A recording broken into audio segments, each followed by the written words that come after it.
Hello, everyone, and welcome to the first ever live stream of Time to Roll first campaign. This is episode 3 of campaign 1, and we're gonna be getting into some stuff.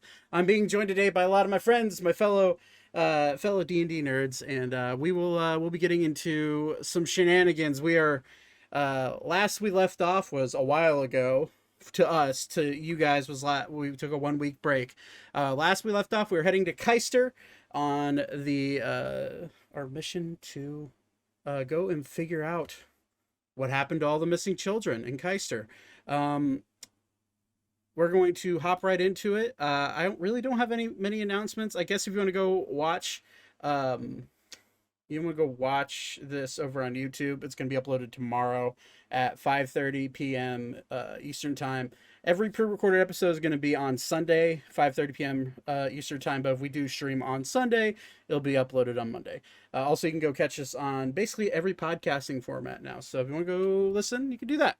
All right, let's hop right into it. We're gonna have some fun. We're getting into this shit. Give the Emperor Palpatine. Oh, hello, everybody. Have you ever heard the tragedy of Darth Plagueis the Wise? I am the Senate. Are you quoting Star Wars on my D&D stream? What is D&D?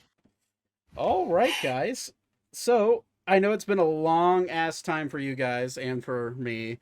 I've been wanting to get back into this. Like, literally, it's all I've been thinking about for the last 3 weeks, it feels like. But just for a refresher, the last we left off, you guys ran into, the party of 6 turned into a party of 8. The 6 leaving Artemis, we're told that they are going to be running into 2 travelers by the name of Aiko and Elka. Somewhere along the trail, after a brief misunderstanding / standoff / Ori wanting to kill people, we were able to unite the party together. Alara almost died falling out of the wagon going through the river, so that was fun. And then you guys, where we left off, were you guys dealing with a rogue pack of orcs, or not orcs? Yes, orcs. And that is where we left off. So we're on our way to Caister. Caister is, to refresh, Caister is the town pretty much northeast of Artemis, about 140-ish miles just north of Lake Durich. That's where your quest is taking you to try to figure out and find who is stealing, kidnapping, and possibly killing the children of Caister. Where we left off was about 40 miles south of Clico, which is rounds about there. So we were leaving off, new, fresh morning. What does the morning bring for our group of travelers here? Well, I think me and Vaten would be meal prepping. Yep. Okay. So, who's last watch? Sorry, last watch. We just went through the night, so there was no watch. I'm gonna say who would have taken last watch for the night Generally, prior? it's me. Okay, so Thaddeus and Vaten normally takes last watch as well. So I'm gonna say it would be Thaddeus and Vaten. Okay, is there what was Thaddeus doing, I guess? I was sitting back observing our new members of the community and maybe going through some bags. Maybe. Okay, like shuffling through like other people's belongings? Well, I am quite curious what our new people are carrying. Okay, so I'm gonna say Vaten is the only one that is not you can't get in. He's the only one that's kind of away from the group because he's out foraging right now. That's what Vatan does in the morning, pretty much every morning. So, is there anybody in particular that you would want to potentially snoop into? Whose belongings would you want to snoop into? That little one with a bad aim with his arrows. Aiko. Okay, Aiko, you would have you're up in the you like to sleep up in the tree, correct? Yes, Okay, so would you have your bag on the ground or up in the tree with you? up in the tree with me. Shit. Okay, so here's what we're gonna do. So before breakfast is rolling around, turn off the music for right now. Here's what we're gonna do. I'm going to need, if you want, is so Aiko is the one you want to snoop into? Yes, 100%. Yes, 100%. Okay. I've always said it, so now I have to do it. Okay. So what I want you to do is I want you to there's going to be a few rolls here. First off, I want Aiko, you're sleeping. So what I want you to do is I want you to make a perception check with disadvantage. And what I want Thaddeus to do is I want Thaddeus to make a stealth check for me. Just a standard Advantage or just standard just standard stealth check, because you're also trying to do this in a camp full of other people who are travelers. Even with the 11 perception and the 8 stealth, Aiko, well, first off, Thaddeus, explain to me how you would be getting up into the tree. Would you be trying to leap up into the tree, because this tree is fairly large that he's sleeping in? It's a large oak tree, like I explained last time. So well, I would be probably using my acrobatics that I have, and okay. So just trying to bounding up onto the tree, bounding up and using limbs to bounce. Okay, so Aiko, as you're sleeping, you're pretty well asleep, but you're also a seasoned ranger, and you have a pretty generally a pretty good feeling of your surroundings. Doesn't matter where you are, you have a pretty keen eye, pretty keen senses. However, with the 11, you are sleeping. You, for the first time in a while, even though you have your guard up with all these new people, you do feel relatively safe having been in battle with them just a few hours prior. However, you do hear Thaddeus as he's quietly bounding up the tree. A bit of leather on his boot attached to his buckle gets caught on a leaf, and he stumbles a little bit. How do you react? Aiko. Well, I will suddenly wake up and then I would ask him, "What are you doing up here?" Oh, it's almost morning time. I was trying to wake you without shouting and disturbing the woods because of the attack the other day. Aiko. Insight check. Thaddeus. Deception. Normal insight. Just normal insight.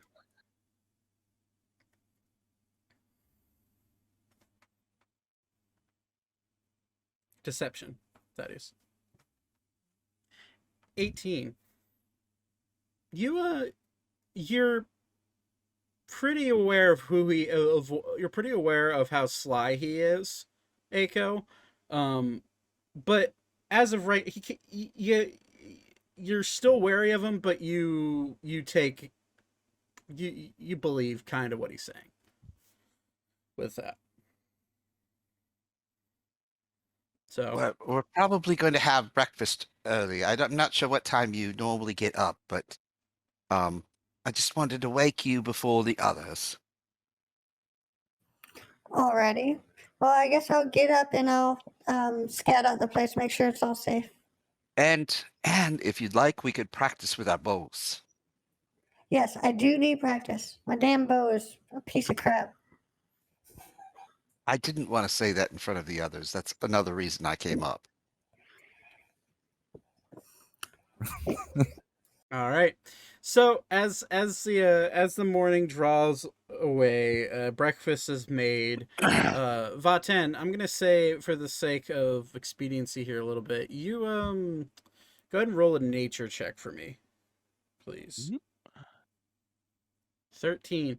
Yeah, as you're foraging, you find we are in kind of an open plains area, but you do find some tree nuts that are actually on a small. So, what you didn't notice coming in here is that after you wander about probably about a quarter of a mile away from camp, there's a walnut grove, and you find a plethora of walnuts that you're able to easily forage.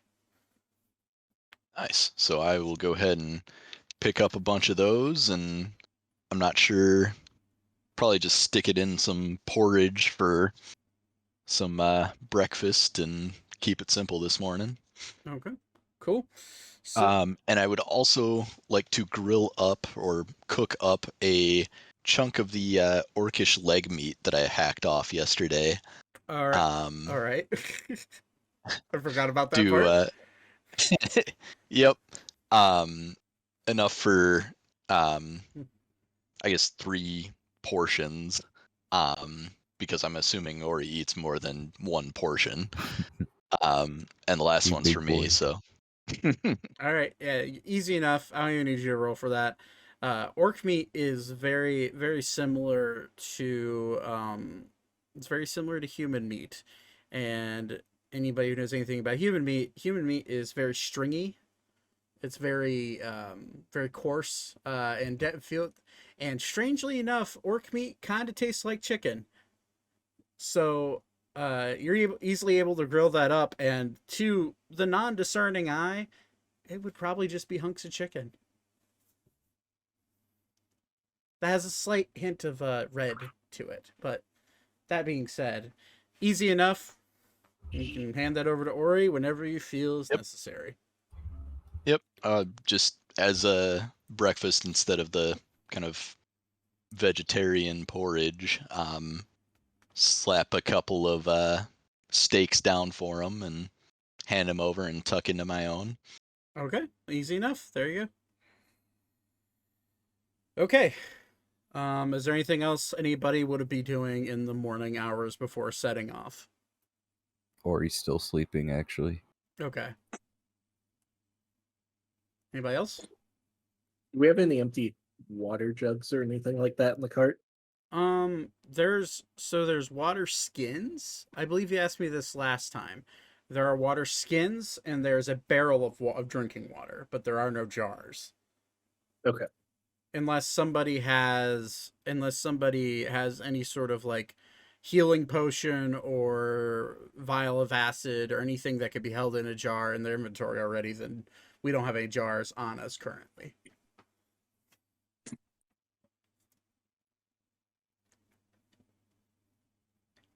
Do I have...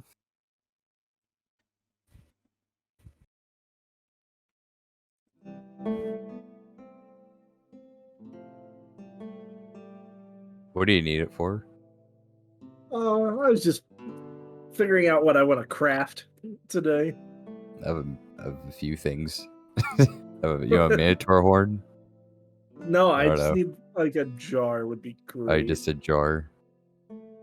A jar would be great, yeah. I If not, I'll figure something else out. don't think I have anything like that.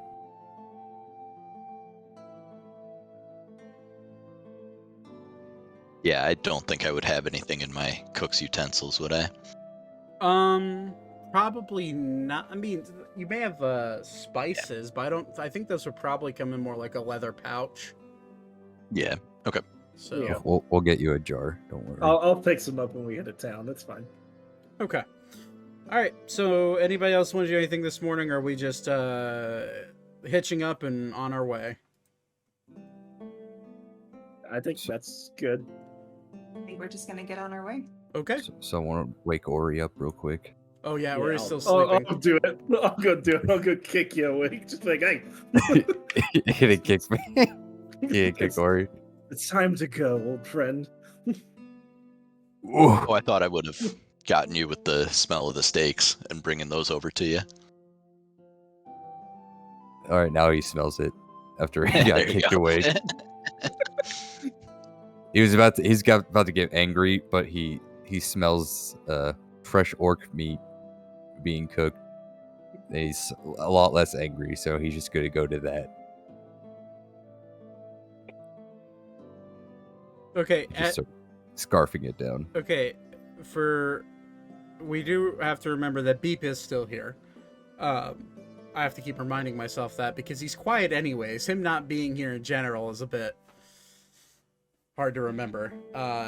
Beep would be up, leaning against the very same tree that Aiko slept in, and you would see him slowly like polishing the top of the skin of his drum, knowing that if he hit this right now while Ori was still sleeping, he'd probably be a dead tabaxi. So he's kind of sitting there with a leather rag with a little bit of oil on it, just slowly like cleaning and polishing the head of his drum. And you just hear him humming to himself, just going beep beep beep beep beep beep beep beep. But anyways, so you guys hitch up the steer.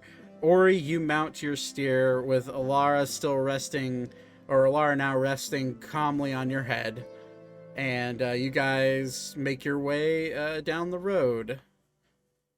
Alara belongs to my wagon. Oh, Yeah, right. who's steering our wagon? Oh, Oh wait, yeah, that's she's right. driving the wagon. That's right. I Yeah. forgot I about think- that I think- part. Seat She's belt. kind of traumatized at this point, like That's fair. after almost passing away. I place Alara on the wagon in the front. And I will use my rope of climbing to secure her to the wagon. Nice. She just I- looks down. She's looking down. She's like,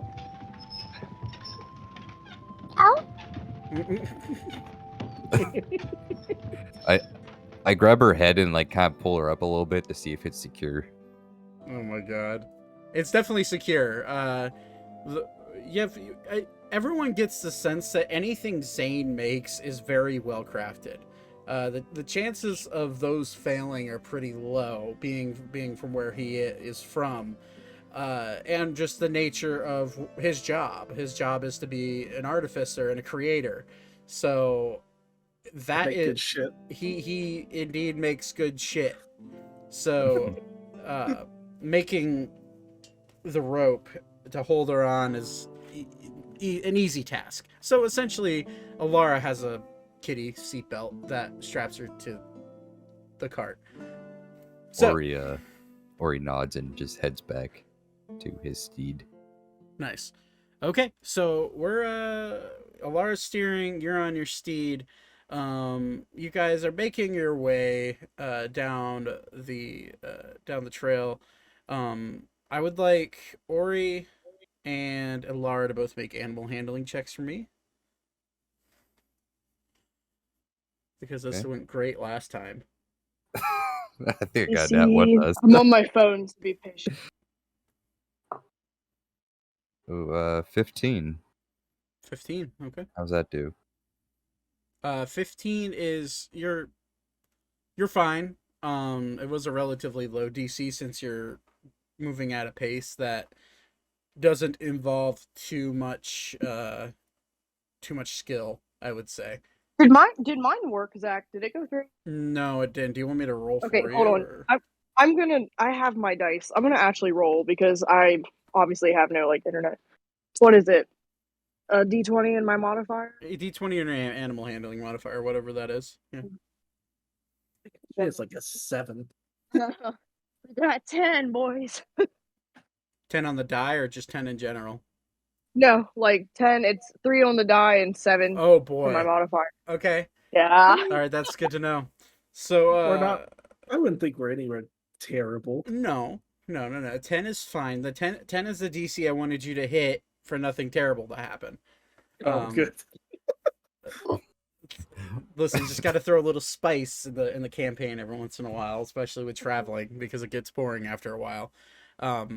But you guys, or you hang on just fine. The steer, your steer is a big fucking. You're massive, but this steer is like twice your size, if not 3 times your size, and it kind of anytime it moves its head, you can feel its body weight shifting. It's just that muscular. It's that large. Alara, as you're hanging on to the reins, kind of shell shocked from what happened the day before, you do feel the reins jerk forward of the the steed that is slowly pulling you along, and you try to hang on, and it's starting to get a little hard with the rope around you, but you do manage to hang on, and you guys make your way to the first crossroad, or the second crossroads technically, but first crossroads together as a group, where you're right here. It is now turning into night. Who wants to make a survival check for me? To figure out if there's a good place to camp. Oops.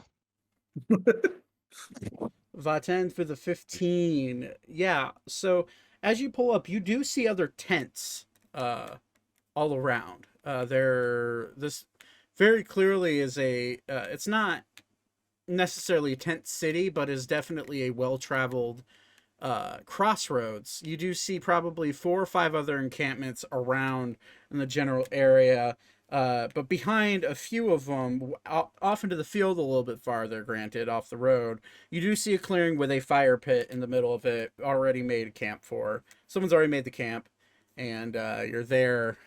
That is the only opening spot you can see around. So There. We sleep there. all right. Sounds good to me. So as How many people are at this camp? there is, I understand because the map is a little weird. So look at where I'm clicking and not where it blips out. Right there, right there, right there, right there next to each other. And where you're at is right here. So there's a camp Okay. the closest camp is the one at the crossroads. And there's, from your best gaze, just glancing over there's about 4 or 5 people. 3 adults and 2 children by the looks of it, or at least people that are, of children's size. Okay. So, who wants to, as you guys settle down for the night, who wants to take first watch? I'll take last watch Okay. or I'll mid take watch. second watch. I can take first. Okay.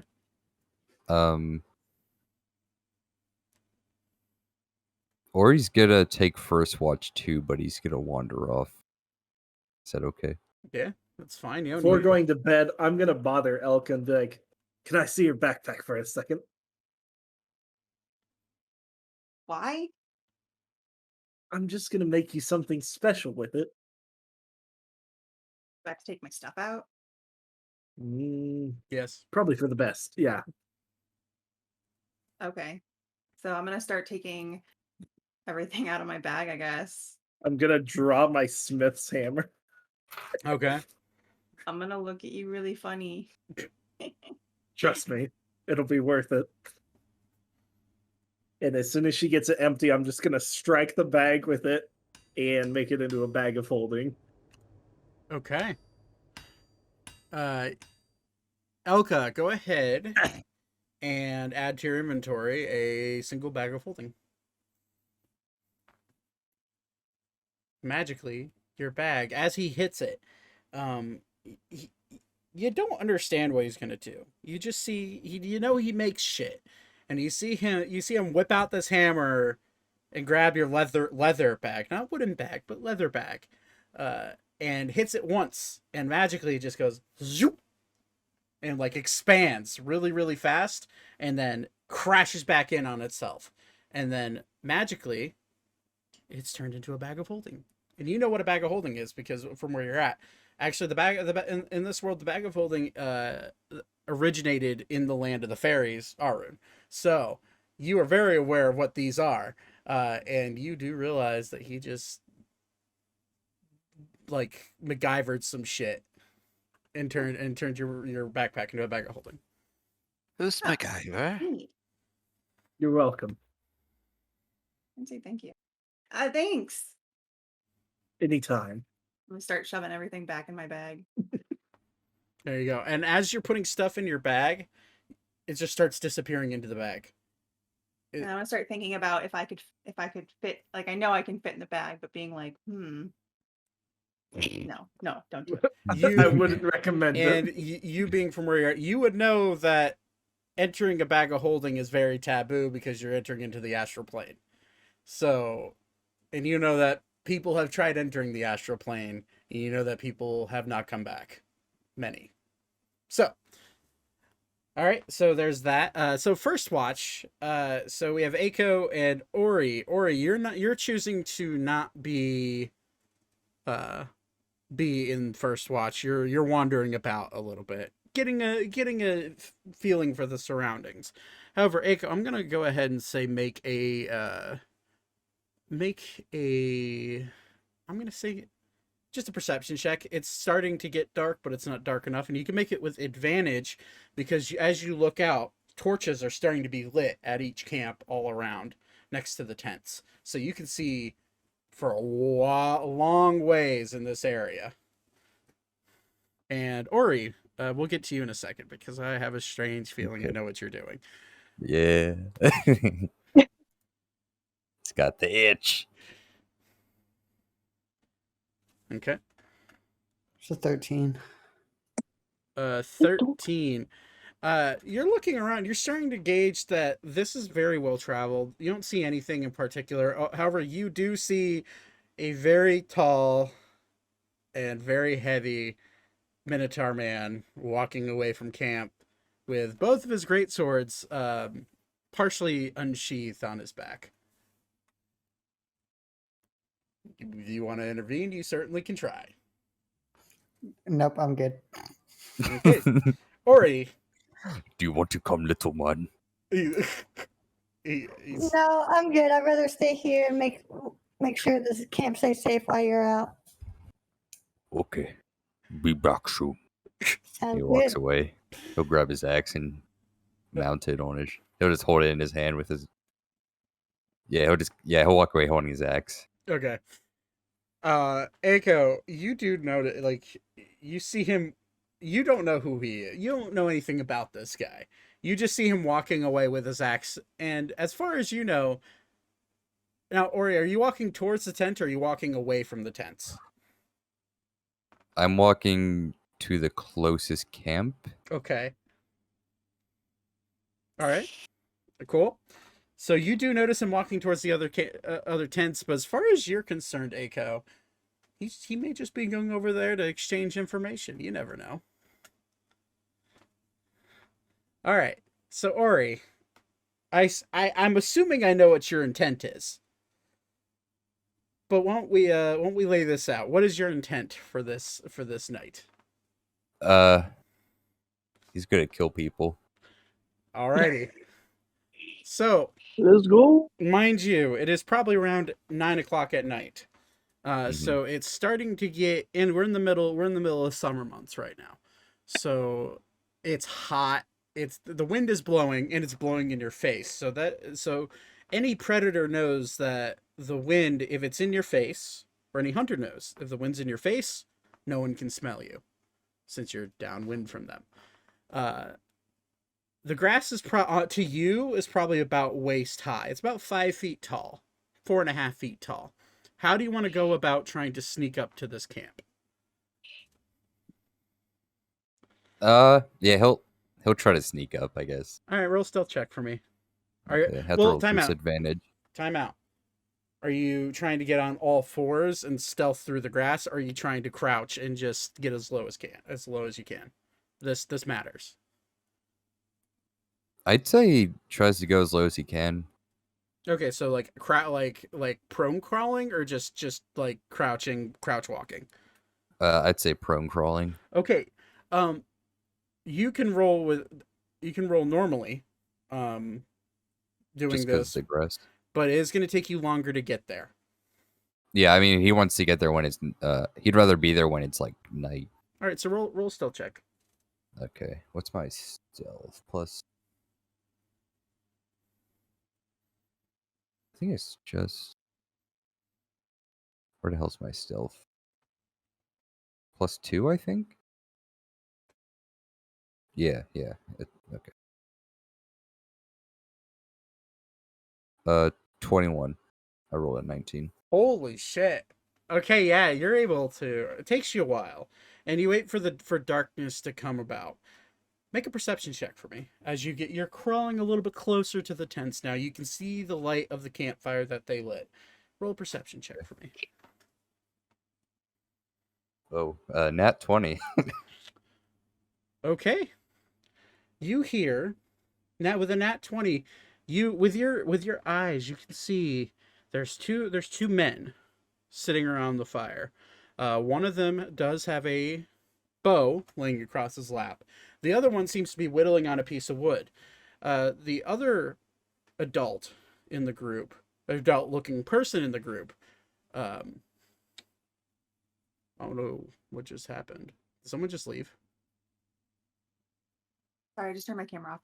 Oh, okay. All right, no problem. Sorry. I just saw it move, and I was like, "Hey, did someone leave?" All right, sorry.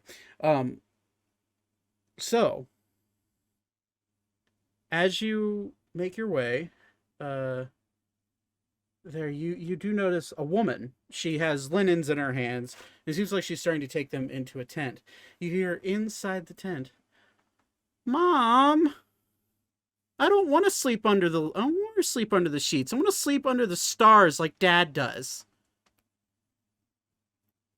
And then you hear over next to them, "Come on, Trevor, just listen to Mom. We're so close to getting to Paprin." And you hear the mother chime in, Now, kids. We just need to go to sleep because first thing in the morning, we're going to go see Grandma and Grandpa in Paprin." Hearing that, what do you want to do? He's good to go for the guy with the bow. Okay, so roll. I'm gonna say roll an attack with advantage since you are stealthed. Okay. Now, I'm gonna him. Sorry. with all this happening, can I see this from camp, or is it too dark? It's too dark, and it is. He's a solid. Okay. He's a solid 200 to 300 feet away from you. So Okay. you just saw him walk away with his axe in his hand and then disappear into the field. Alrighty. All right. I'm gonna swing with my axe at this guy. All right, roll the attack with advantage. What is that? Oh, it's a 19. Definitely Rolled a 19. Definitely hits. Okay. And I crit with 19. Yes, you do. Oh yeah, 2d. Okay. Okay, 18 times 2, 36. Wait, what is that? 18 times 2. 36. Yeah, 36 plus 4. That's 40 damage. As you leap out of the out of the tall grass like a fucking leopard, you one fell swoop cut into the guy standing with the bow on his hand. You cut straight into his clavicle and split his head straight off, clean off his shoulders, falling to the ground. The guy next to him goes, "What? Oh my god!" I'm gonna hit him. I'm gonna hit the other guy. Roll an attack. And he's like frantically reaching down to the sword sitting next to him. Is this a bonus action or what's going on here? This would be a second attack, or a bonus action. So you have, as a fighter, you have your normal attack, and you can take a second attack as a bonus action. Or can Can I action surge and hit him with my axe? You absolutely can. Okay, I'm gonna do that. Oops. Oh my god, I dropped my d20. That's okay. I have 16 others.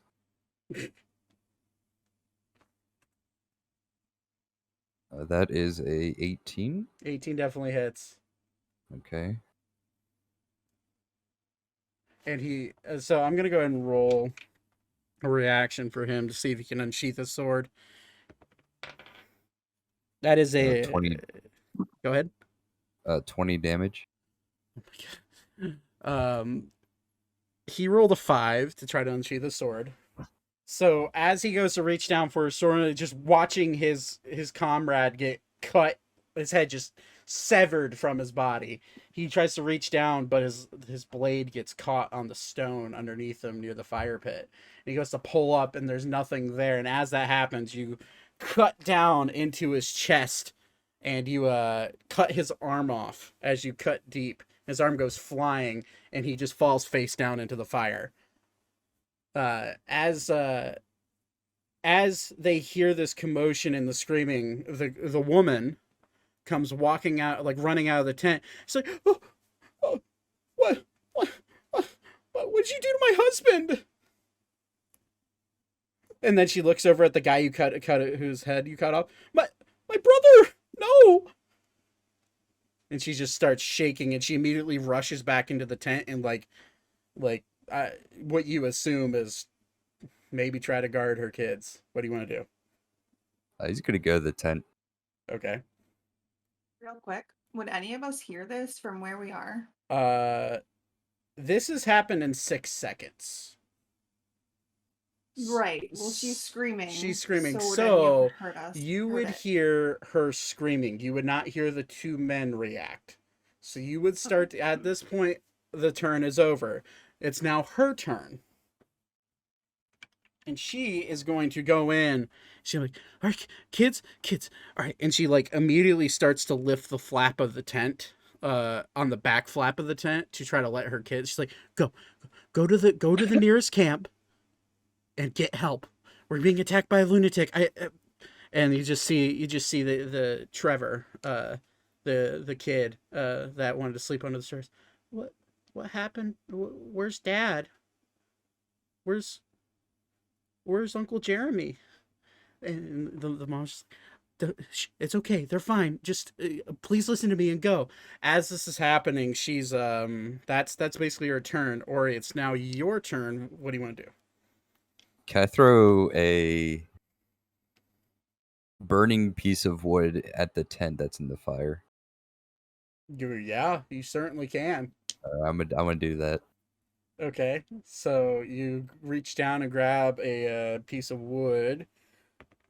You take, as you grab down, it's negligible, but you take 1 point of fire damage as you reach down into the fire. Okay. So you toss it. Go and roll an attack. I'm going to need you to hit a 13 or higher on this. Okay. Any modifiers or just a flat roll? Just a flat strength roll. Okay. Oh, 13. Okay. 13. As you as you throw the log onto the tent. Now this tent is made out of canvas. We're gonna see if it catches fire. It rolled a 2. So as you throw this flaming large log onto it, all of a sudden you just see the log hit it and sink slowly down into the canvas and burn through and fall through, and you just start slowly seeing flames spread up the canvas. That's unless you want to use a bonus action or an action surge or anything like that, it's going to be their turn next.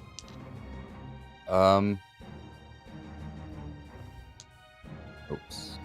Actually, I only get one action surge. Okay. Can I see if the kids made it out of the tent? With where the tent is, no, because where you're at in the tent, you wouldn't you would have slightly heard the muffled talking of the woman inside, but you wouldn't have heard like the I kids wouldn't have heard escape- like no. the plan. Yeah. Okay. I'm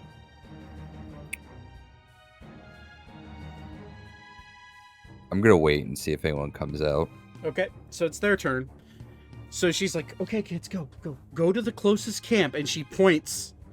Let me see which camp she points at. I need a D4. You know what? We're gonna make this interesting. Magic, can you roll a D4 for me, please? I sure can. Runs to our camp. 3. 3. Yep. I cannot fucking believe it. Is it our camp? A 3 was our camp. Oh my god.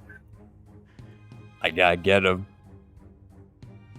Okay, so as the kids rush out the back, Trevor turns around and looks at his mom. He's like, "Aren't you coming with, Mom?" And the mom's like, "No, honey, get going. I'll just get going." And she immediately reaches down and grabs the crossbow that's sitting next to the bed, and she walks out and looks. She like peeks out the tent and looks at you, and like shakily aims and squeezes the trigger at you, and shoots a crossbow bolt at your face.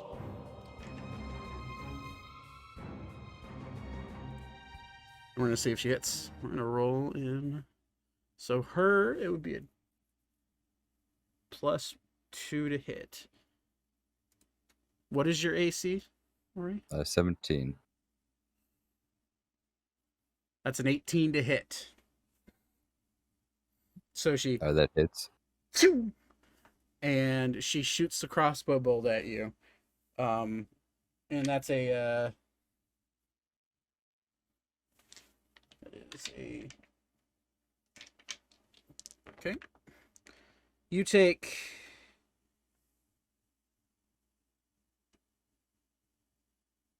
is that a 1 or a 6? That's a 6.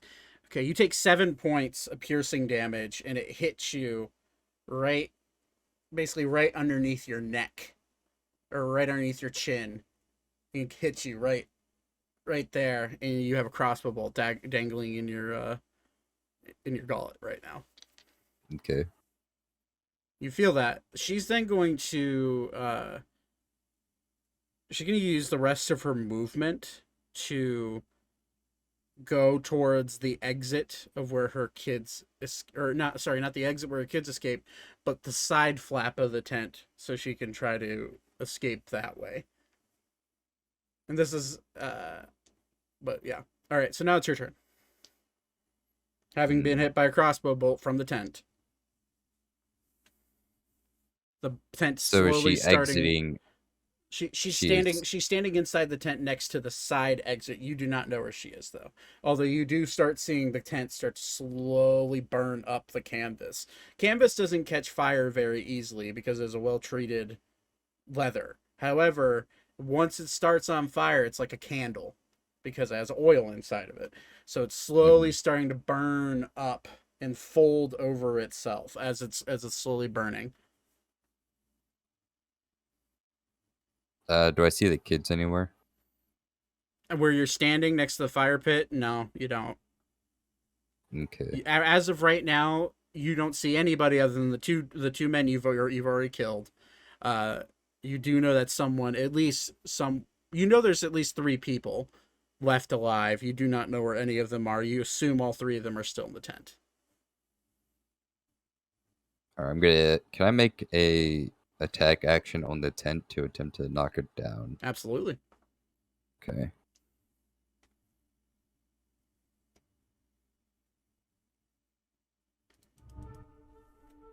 Uh, 17. That's a 21. 21. You needed in order to knock the tent down, you needed an 18. Okay. So yeah, describe how you knock the tent down. He's just gonna take his axe and just swing at one of the support posts and just like take a swing at it. Okay. So as you take a swing at it, the tent collapses in on itself and it fall all sides. So how this tent works is that there's 4 main stakes on the corners, and then there's one long pole that stands in the middle. You cut into that one falls down, and then it's like a domino effect. All 4 of the side posts fall down, and the only post left is the center one that's still holding up the tent.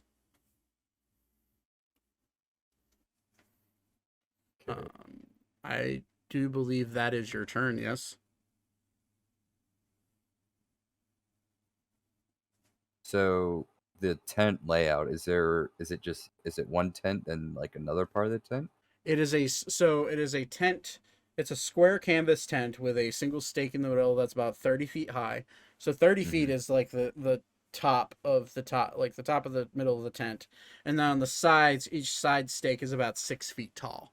And it all canopies up almost like a circus tent. And on each side there is an entrance / exit, like a door that you can either choose to close or open, just depending on which side you want to come out of. And she's currently standing, so she's, as far as you know, she's just in there. The tent layout is just pretty barren. There's sleeping mats, bedrolls all over the place, but you're starting to see the inside of it, and as you knock it down, you see on the little window that you created via the fire, you see her standing next to the left exit, but you do not see the kids. Okay. Since the tent was so big, could I see the tent on fire from camp? No, because the tent hasn't really caught fully on fire. It's more just slow burning up the side. However, what you do hear the screaming, and this is where I'm getting to. I would like everybody in camp that would consider themselves, actually, you know what? Everybody in camp that is sleeping right now, I'd like everyone to make a perception check. So the ones that were sleeping, or everybody? The ones that are sleeping, we'll get to you in a second, Aiko. Jesus. 15, 16, nat 20 with a 23. I rolled a 2. 2, okay, you noticed nothing. Or at least by yourself. I forgot to... total of a 5, though. Okay. I forgot to ask. Alara, would you just be sleeping in the tent? Or I was probably sleeping on top of Ori, to be honest. Ori didn't bring her with. Okay, I didn't know so that you was the case. put me down. I Okay. set you down somewhere. Okay. That is important. Okay. So, do I need to make a perception? If you want to, is Alara going to wake up when she hears girls screaming, or is she used to hearing? Yes. Or is she used to hearing Yes, that she whenever would. Ori goes feral? Nah, she'll hear it. Let me roll. 16. 16. Okay. So everybody except for Elka heard the blood-curdling scream of the woman who saw her husband and her brother get eviscerated by whatever this monster is with a battle axe. Aiko, you don't even need to roll. You notice a tent slowly start to sway 300-ish feet away from you. You do notice... Now I'd like you to make a perception check with disadvantage for me. For Aiko. 8. You... Okay. You look and all you see is the tent that is slowly starting to fall over. And given the path that Ori took, you do get a sense that perhaps maybe he is involved in some form or fashion, whether that be good or bad. But The people that heard the scream, you are now awake and you're crawling out of your tents or your trees or wherever the fuck you're sleeping. What do you guys want to do? It's now as a group. Can I pretty easily tell where the screaming's coming from? Oh yeah, yeah. It was okay. with a 15.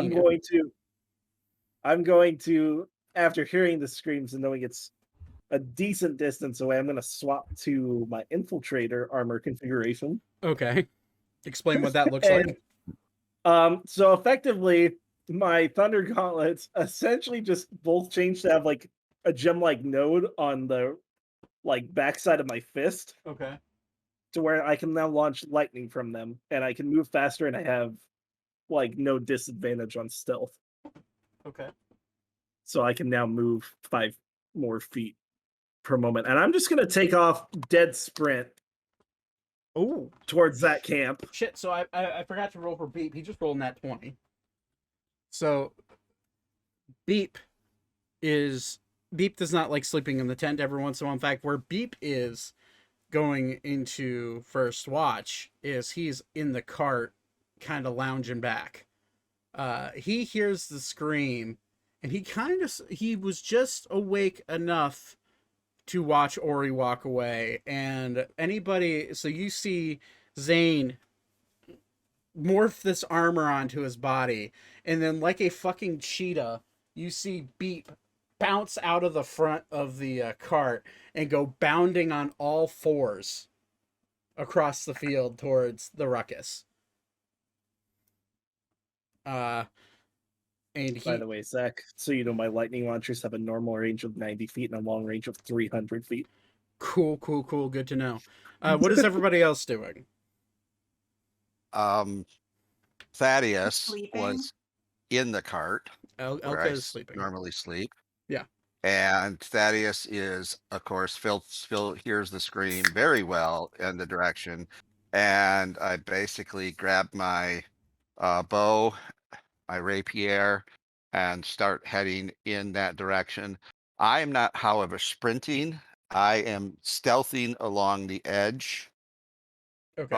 Observing what I have and trying to figure out what I'm walking into. So dashing, what is everyone's movement speed? Mine would be 70 feet. Okay. Vaten, Actually staying. What are you doing? Yeah, I'm grabbing my spear and I'm kind of entering a more alert mode. But I'm actually staying at the camp. Okay. And Elka's still asleep. I'm gonna go over and wake her up and tell her what's going on. Okay, so you get jolted awake by the traveling companion you've had for the last few days. What do you say to her? Elka, wake up! Screaming going on. Ori, Zane, and Thaddeus, they're all gone, so I don't know what's going on. But wake up. Okay. Grab my rapier. Okay. Which rapier? You have 2. Both of them. Both of them? Okay. Yeah, I'm gonna grab both of them. Okay. So Aiko, are you heading towards following behind everybody? Yeah, I'll follow behind. Okay. So 70 dashing speed for Zane. Yours is going to be 50 because your speed is 25, Aiko. Elka, what is yours? My speed is 30. So 30. So yours is 60. Thaddeus, yours is going to be 60. Beeps, however, on all fours as a tabaxi is 100. Okay. Since he has a movement speed of 50 when he's on all fours as a tabaxi. So you're going to see, so you guys start taking off, but you're going to see just this specimen of pure athletic ability just fly past you on all fours, ripping through the grass. That being said, the kids, we're going to see how far they can get. What are their movements? Okay, their movement speed is 15, so 30 feet. Mother, however, she's going to attempt to crawl out of the tent and bonus action reload a crossbow bolt. Roll really quick. Okay, she needs to roll a athletics check because the tent is now starting to crumble down on top of her. So she, Hey, Zach, yeah. do you have just a grid that you can put up to where we could put our characters? No, I do not. So Okay. we're just gonna have to use our imagination on this one. Since all of this happened so quick, I left Aragon at camp. Okay, good call. Good looking out. Yeah, so you guys have what everyone doesn't realize, Aragon is this little baby blue hatchling dragon that is constantly around Aiko and doesn't really interact with anybody else. And he kind of just sticks to himself. And Aiko's just curled up next on top of the tree, sleeping. She rolled a 14 plus 1 for her athletics. Athletics. So she's able to.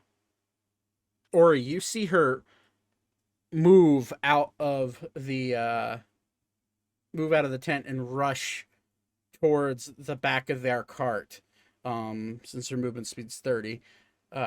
She's going to bonus action reload a crossbow bolt, and then she's going, as her action, she's going to shakily aim at you. And I think because you're technically now in partial cover because of where she's at and the tents and the fire, she's going to roll a disadvantage. And that's a plus 17 to hit. That just hits. So she's now going to aim for your chest. That is...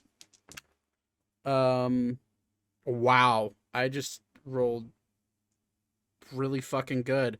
That's 11 points of piercing damage as she shoots another crossbow bolt into your chest, and you do see her behind the cart. You know where she is. It's now your turn. All right.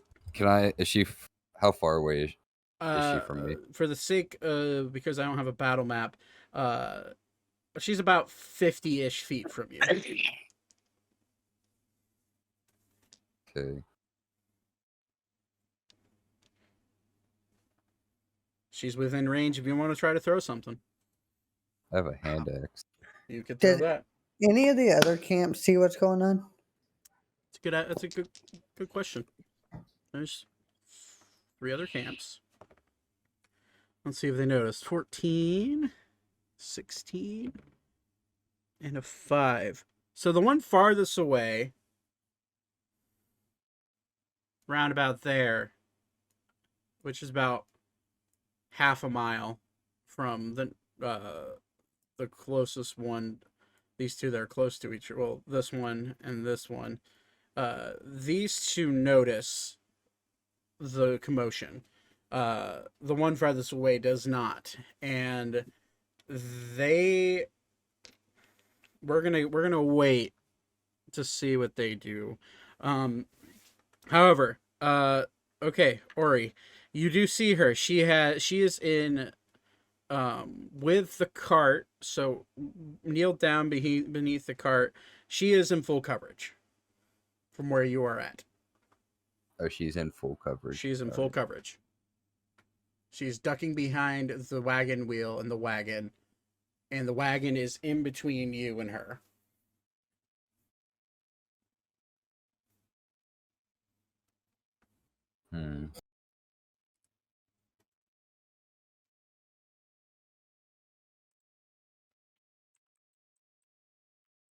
Can I?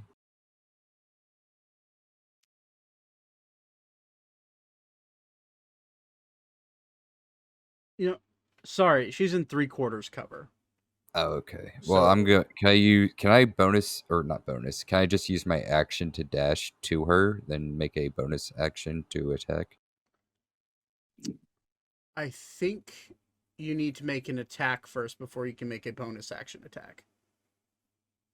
I'm 90% positive on that. Actually, wait. Because technically you can't make a second attack unless you have two weapons out. I can make an attack with my horns if I use a dash. Yes, you can. So you could full-blown dash headbutt. She's 50 feet away from you. Your dash is 60. with what she's angled at, you're going to be hitting the cart. She's still behind 3/4 cover, so that's a +5, and you're going to be rolling with disadvantage.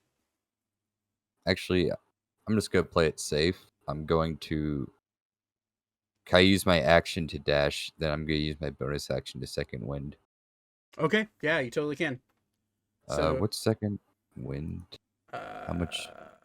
Let me look at that real quick. Have that open. 2d6. 1d10 plus your fighter level. 1d10. Gotcha. Okay. Yeah, go ahead. So as Ori, you rush forward and you get parallel. I'm assuming parallel with her because you have 60 feet. You get parallel with her where she's now in no coverage, and you stop, look at her, and then you use second wind and you take a deep breath. And all of a sudden, the pain that from the 2 crossbow bolts are still sticking into you right now just slowly starts to go away. How much should you heal for? Rolled a 9, so I heal for 12. Nice. Okay, so you heal. It is now her turn. She's going to get a reaction and a... I sure used a reaction. So, the new turn. This is her turn. She's going to see you. So your reach is technically 10 feet, so we ruled it to be 15, right? Because of your size. Yeah, my reach is 15. She is within 15 feet of you after your dash. This is like, she realizes you're now there, like you're like blood and snot dripping out of your nose a little bit. Like steam coming out of your face, coming out of your mouth, like steam coming off of your fur, and you just look at her, and she's like, oh, and she like desperately tries to get away. You will get an attack of opportunity. Let's go. All right, I'm gonna swing with my axe. Okay. Roll an 18, so that's a 24. Yeah, 24. Her AC's 12. Yes, you hit. Okay.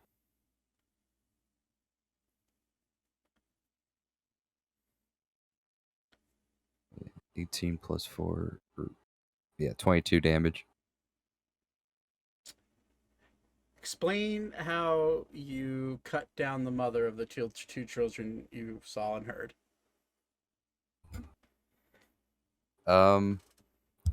Ori's gonna say, join the others in the cave. Okay, and as you cut And into... he slices down, I guess her collarbone, almost to the kind of like vertical, or like in a at an angle, like just slices her in half. Okay. So as you cut her in half, you just watch her dead body fall flop onto the ground. That is now, you used up pretty much, that was your reaction. So it's now the kid's turn. I'm going to see, they're about 30 feet away. I'm going to see if they notice their mom get cut down. The little girl, probably around 7 years old, does not notice their mother fall. However, Trevor, the little boy, probably about 13, does turn around and looks back and sees you mercilessly chop his mother in half. And he immediately grabs his sister's hand with tears coming down his face and beelines towards your companion's camp. And they're running. You do not see them. They are about 4.5 feet and 2.5 feet respectively. So they are fully hidden by the grass, moving through the field. All they know is that they need to get to the nearest light. Now, everybody else running towards the camp. I assume everyone's going full dash. Yep. So the one who would get... I'm just trying to get close enough to get a shot off. the one closest to the kids now is going to be Beep, since his full sprinting, now 2 rounds of sprinting, is 200 feet. We're going to see if he sees him in the grass.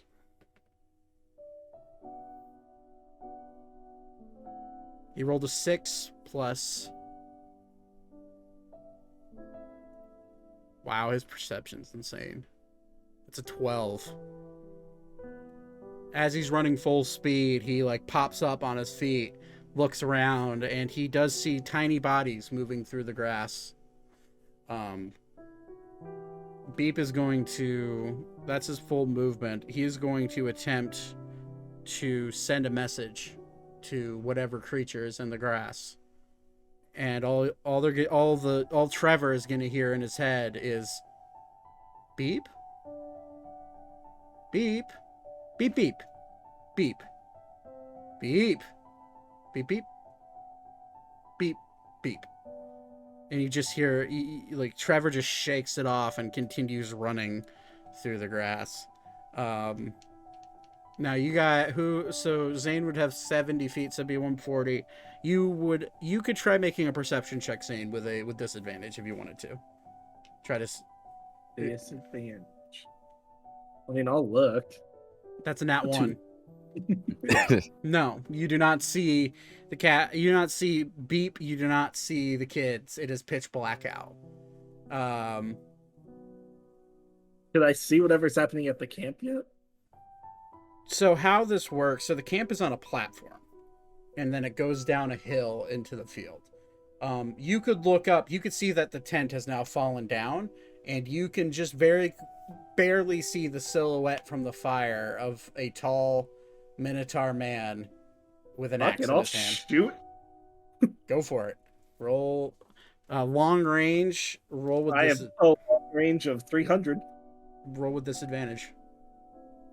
You got it, buddy. See if I can't make this work.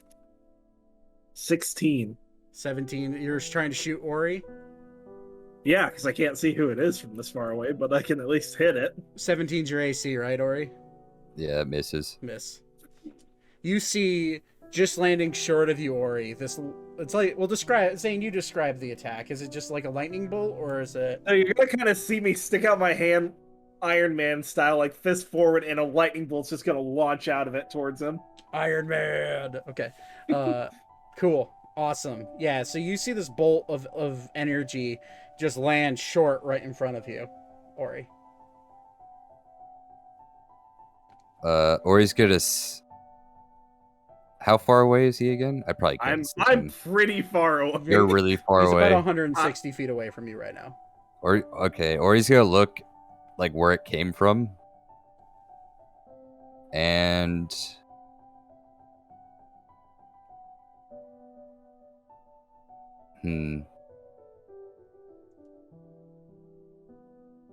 I probably wouldn't know it was Zane who did that. You haven't seen me do it before, so no. I haven't seen you do it before. You'd get, I mean, from where it came from, the direction, you would maybe get the inkling it could be your friends, but it could also be someone else from another camp trying to sneak around. Alright, Ori's gonna go towards it. Okay. The lightning. You're, are you sprinting or are you... Yeah, he'll dash. Okay.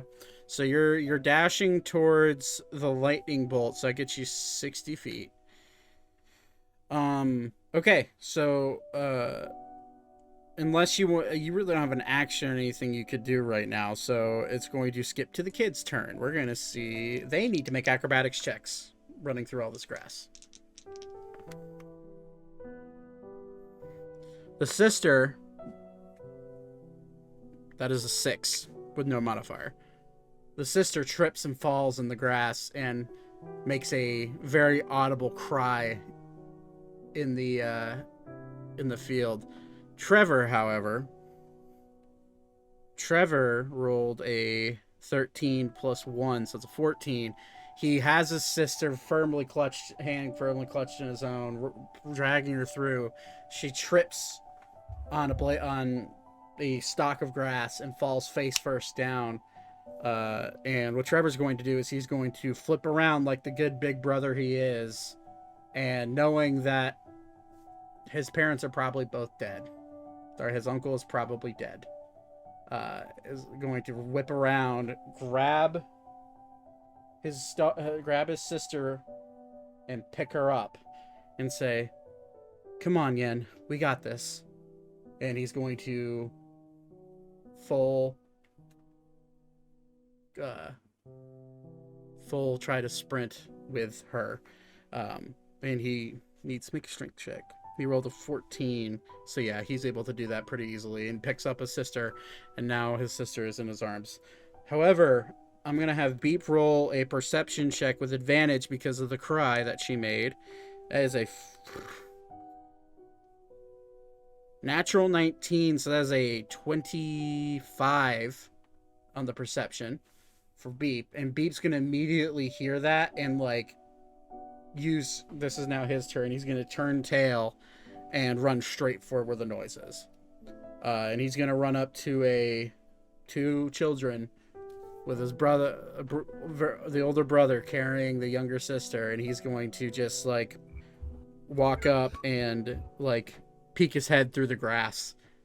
And now, without his he's just gonna say beep as he pokes his head through the grass. He needs to roll an intimidation check. It's a 10 plus 3, 13. Now, so with a 13, it's just enough to spook Trevor, but Trevor just witnessed his mother get cut down in front of his eyes. So a cat person peeking his head through the field, and how much he tried to steal himself was not enough to make him frightened, but enough to be like, "Oh, who are you?" And Beep is just gonna be like, "Beep," and then Beep points to his brain and like points at Trevor's ears and just goes beep, and Trevor immediately realizes this is the person that was trying to get who I heard in my head. And Beep is going to put his hand very lightly and gently on Trevor's back and start escorting him towards the camp. I say the only other person who was close enough to hear... Actually, you know what? Everybody was probably close enough to hear the cry, so except for Va-10. So I'd like everyone to roll another perception. 16. You want me to roll too, or? You're not close enough right now. 13. 13, 13, 9, a nat 1, and a 16. 22. And a 22. Everybody but Aiko and Thaddeus hear the cry, and Alara, you do hear Beep talking with your 22. Zane, you just firing your gauntlet. You're a little distracted, but you do hear the cry of the girl hitting the ground. What do you guys want to do? I will make my way towards the cry. Okay. They're about 60 feet from you. So if you wanted a full dash, you could. I'll full dash it. So as you come through the clearing, you see Beep just slowly putting his hand on this little boy's back. And the little boy's carrying his young sister in his arms. What do you say? What do you want to do? Let's give it like, what's going on? Beep? And Beep like gestures towards the kids, and he like shrugs his shoulders, and then Beep like kind of turns around and like points at the tent. He's like, "Beep," and like kind of like puts out a little display, like, maybe. I'm gonna, God, the kids should be able to see. I'm gonna tell them to head to a like different camp in a different direction, but I'm gonna tell them to do it like slowly and carefully while we deal with this. Okay, and when Beep hears you say this, and Beep's going to like do like the you know in like an FF whenever you say, "Yeah, I can do this," he like points at his chest. That's kind of what he does. He's like, "Yeah, I got this shit," and he like slowly starts escorting the kids not towards their camp, but towards another camp. And Beep roll. I'm gonna say Beep is gonna make the decision by himself. Actually, because Austin isn't here to make the decision, I'm gonna let the dice make the decision. Which camp does he wander to in this high grass? Because Beep is tall and he could see over the grass on both legs, but it's 1. Thank God it's a 1. So, Beep starts making his way across the road towards this camp over here. With the 2 kids. And all of a sudden, Trevor just kind of looks up at Beep and is like, my mom. And Beep just, like, looks down and, like, very intently. And Beep is a pretty lax person. Beep doesn't like much confrontation, but he hears the pleas of this child, like, my mom, and Trevor kind of looks back, and Beep kind of understands the gravity of the situation, and just at big bro like brings them quietly along through the grass very quietly. Okay. Does anybody else want to do anything? Because with the only other person who could possibly do something would be Alara. And Alara, did you even run towards the run through the grass, or did you just stay at camp? Because then your roll would mean nothing. No, I went through. I came through. Okay. Can I heal her or like? I can't even access my spell sheet because Roll20 is not loading. So I'm just trying to like. You're good. Imagine everything. You're good. I'm gonna say with your movement speed, nah, you wouldn't even know where they were. You would know where they were, but by the time Beep is starting to lead them away, by the time you got there, you wouldn't be able to say anything or do anything. So, We'll say, I would have doused the fire pretty quickly after everyone else left. Okay. So just a side point here. Okay. All right. So Elka's gonna dash up and meet up with Thaddeus. Yeah. I'm just lost in the grass because it's so tall. I'm alone now where I'm standing, right, Zach? Yes, sir. Just as a Yeah, distraction. I'm probably lost too. As a distraction to keep whatever's happening, because I don't know what's completely happening, away from Beep, I'm going to thunder wave my own location. Okay. Cool. Explain how that looks. So it's a very loud. Everything around me within 10 feet is going to get, like anything near me within 15 feet, sorry, it's going to get blasted backwards 10 feet, and it's very audible out to 300 feet. A very loud bang. So you're just going to see me kind of energy wave around myself as a distraction for whatever was happening at the other camp to get its attention on me. Okay. So, Alara, what's your... I thought I was going to magic, not. Oh, you're going to magic. Okay. Sorry. Well, even with your dash, you wouldn't get that close to him for the thunder wave. Alara, however, what's your movement speed? I think it's. I'll look it up actually. Because I think it's 20. It's probably 25. I'm guessing.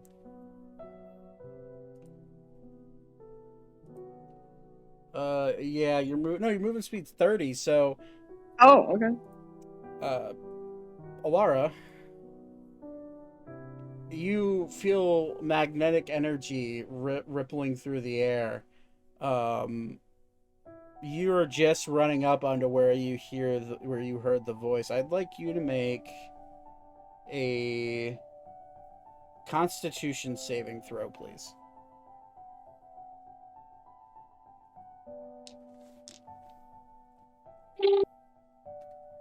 $42. 22, you said? 22.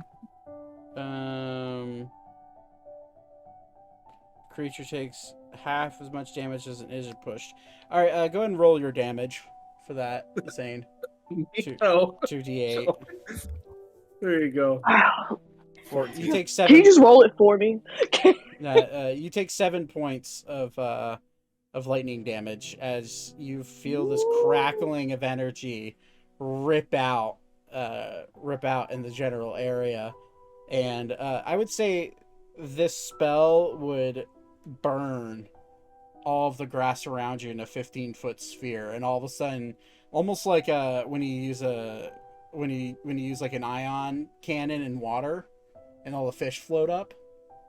You would see all this grass burn away in this giant 15-foot net, and you would see Alara just like shaking, zapped in the grass, Yeah. knee high to you.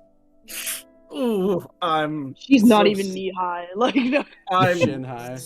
so sorry. I did not know You you just were hear there. you just hear her like, just screaming again in the background. The toad scream again. Apologies. The very unfortunate adventures of Alara. Jesus, yes. All the shit you've gotten into in 3 sessions. Jesus Christ.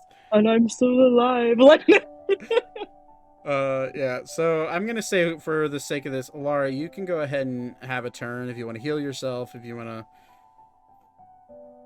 do yeah, a I'm thing. just gonna heal myself because I'm also short, like Echo, and I probably have no idea where anybody's really at. Okay, And so I'm just scared in the tall grass and partially electrocuted. right, I got you. So for that, you cure wounds, I assume. Yeah, cure wounds. Okay, so you that is a 1d8 plus your spellcasting ability, which is your wisdom. So, which so it'd be plus 5. Hold on, you said 1d8 plus 5? Yes. Okay, hold on. God, you're wise as fuck for a little shrimpy. 1d8 plus 5, 6. You rolled a 1? Yeah. Okay, you can re-roll 1s for healing. 6 plus 5. That 11. is 11. There you go. So you heal up all of your HP from being zapped. So we're gonna now roll over. Unless anybody else wants to do anything, you heard the scream. I assume all of you are starting to make your way over there, but a lot of you are slower than Zane. Everybody would have heard the thunder wave. I let off. Everybody, yeah. So Elka, as you're dashing towards it, you just feel this, like your hair stands up on your neck, and you just feel this. You just see this crackling ball of energy shoot out, burning all of the grass around. You just see a silhouette with this electrified glowing gauntlet on his hand, with his fist clenched, as and a very semi-fried small Alara in the grass, like with a glowing gold pulse on her own shoulder, healing herself. So I'm just basically make- looking for Ori's tall ass, like, out of the grass. Can I make before it up to have a Alara? panic attack. at this point, yeah, I would say you can make it up. I'm just gonna make it up to her and be like, "Are you okay?"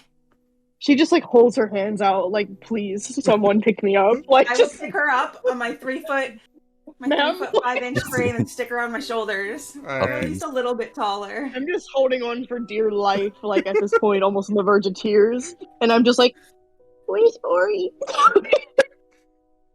I'm like, right. let's go find him. Speaking of Ori, it is now your turn. You're making your way towards the thunder that you saw, and you, by the way, you now very clearly see the silhouette in the moonlight standing out in the middle of the field, and you saw the burst of electrical energy in the middle of the field, so you know exactly where he is. Okay.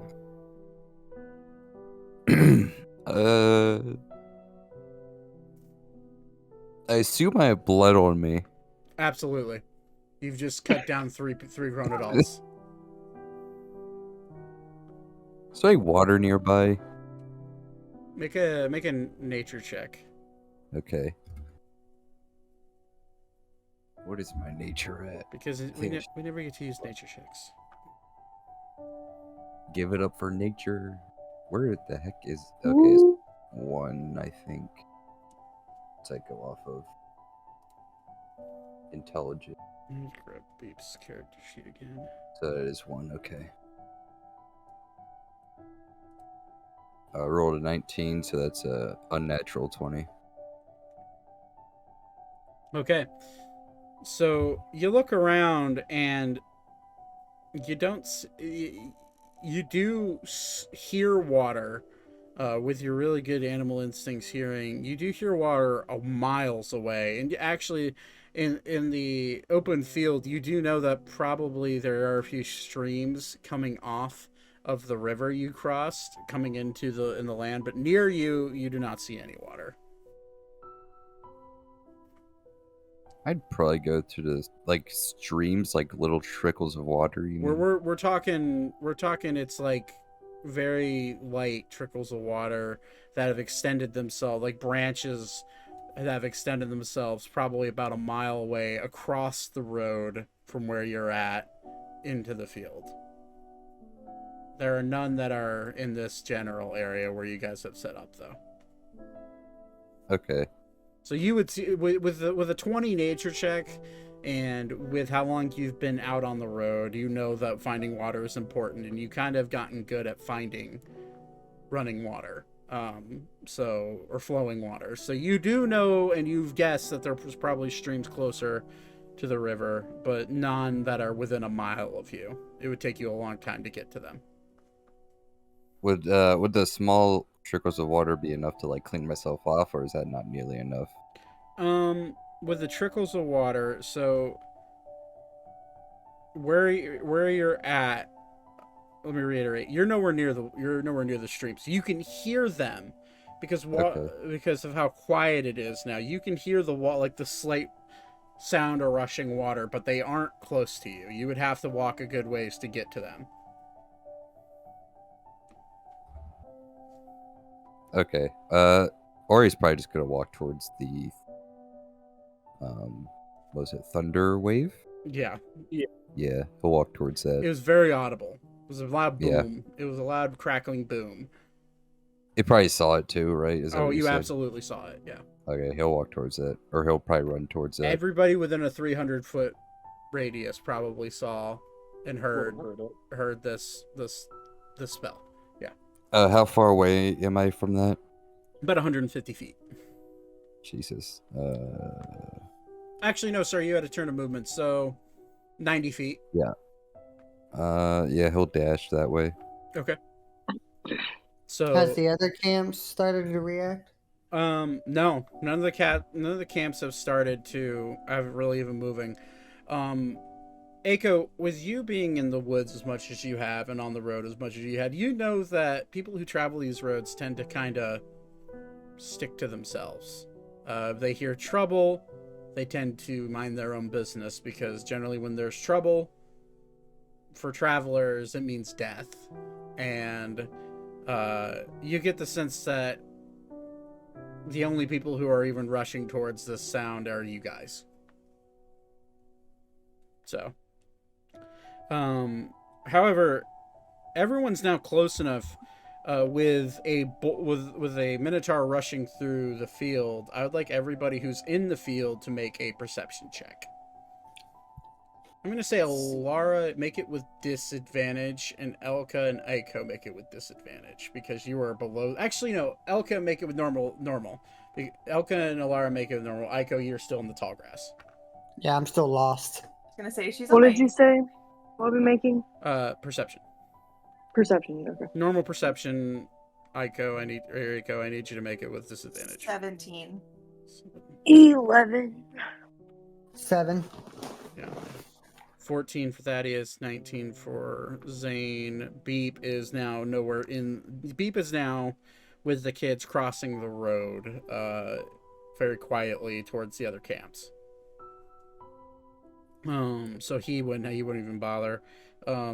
So Aiko, you're kind of like full-blown like man lost in a corn maze, like trying to find his way through, like pushing the grass to the side. You're only 3.5 feet tall, maybe, and like you're you're kind of trying to see your way through. You know where the spell went off, so you're making your way towards that. You would have heard it, you would have seen it, but you do not see the bull rushing Ori coming down the hill.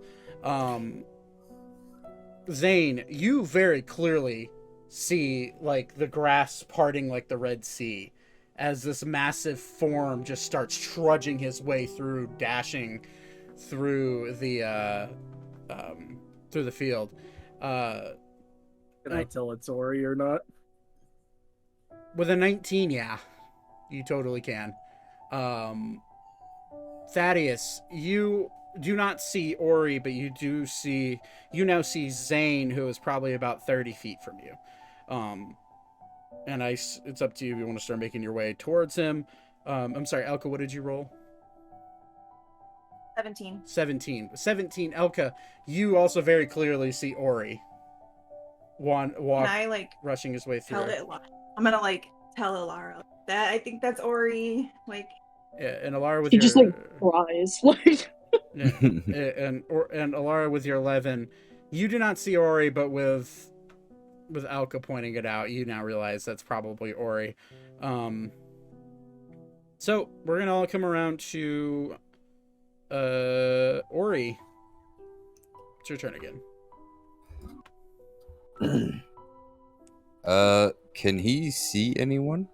You can see Zane. Yeah. He'll go towards Zane. Okay. Okay, before we have that interaction, Vaten, you're still at camp. Are you just holding down the fort, or are you even trying to interact with this situation? You heard the thunder wave go off. Yeah, if I hear anything else like that, I'm gonna be taken off after. But I am currently still holding down the fort. Okay. All right, that's fine. All right, so Ori, as you walk up to Zane, still blood-soaked, still pretty much in your bloodthirsty state. You walk up. All you know is that you don't realize it's Zane at first because it's still dark. But you do know that that's where the attack came from.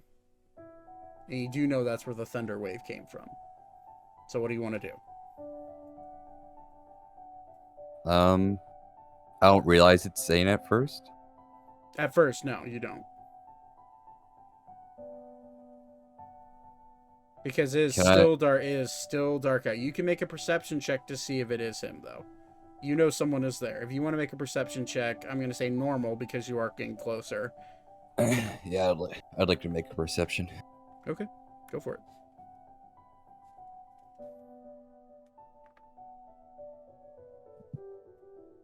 16. 16. Yeah, you can tell. Although, wait, have you ever seen Zane in his armor before?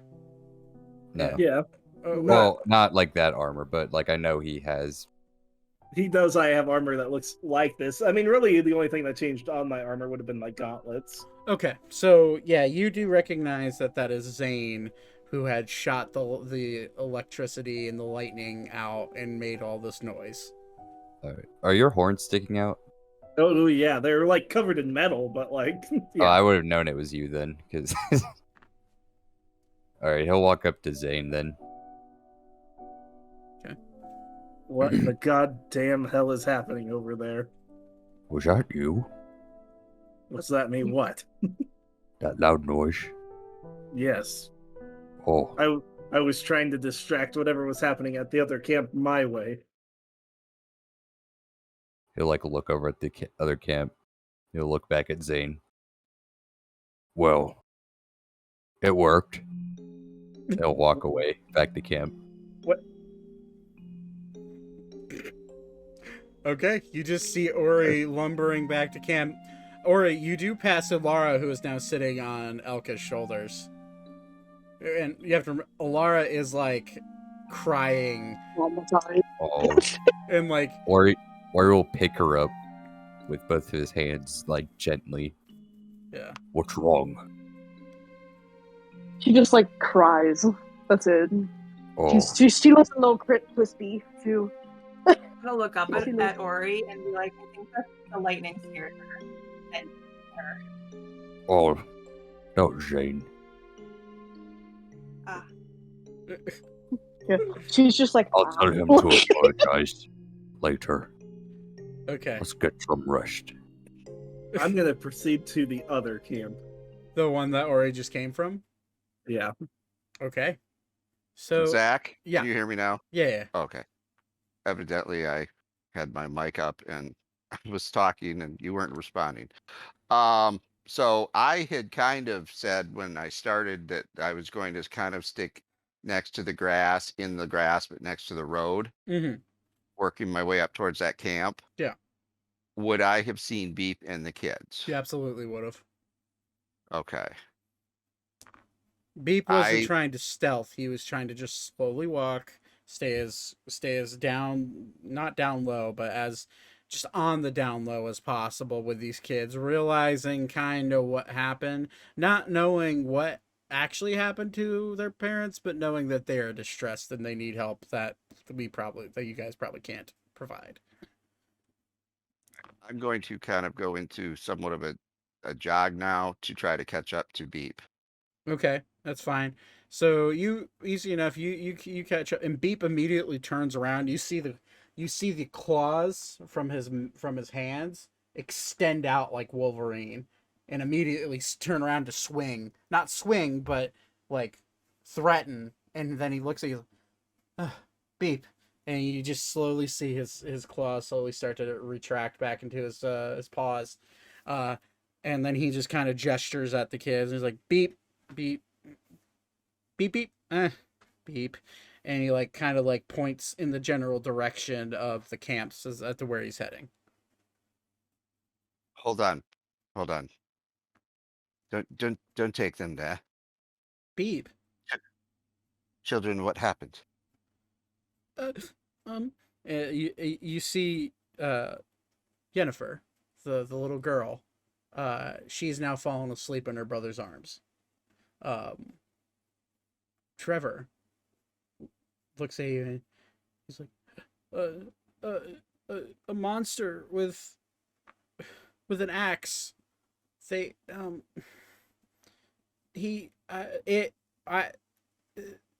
killed my mom and probably killed my dad and my uncle too. I don't know what's happening, but all of a sudden we're alone. Take them back to our camp. I think they'll be much safer there.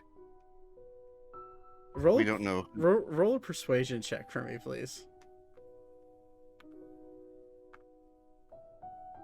Persuasion.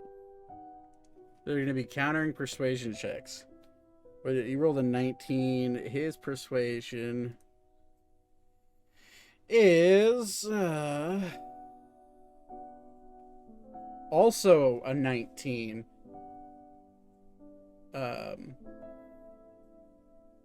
You look beautiful, Bingo, by the way.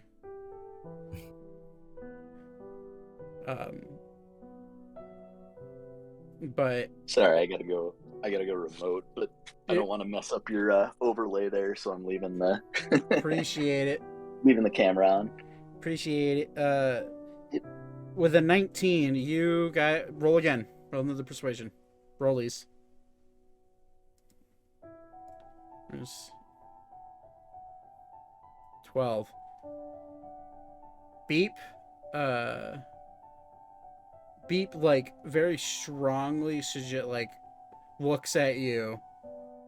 And he shakes his head no. And he goes, Beep. And he starts slowly walking away with the kids.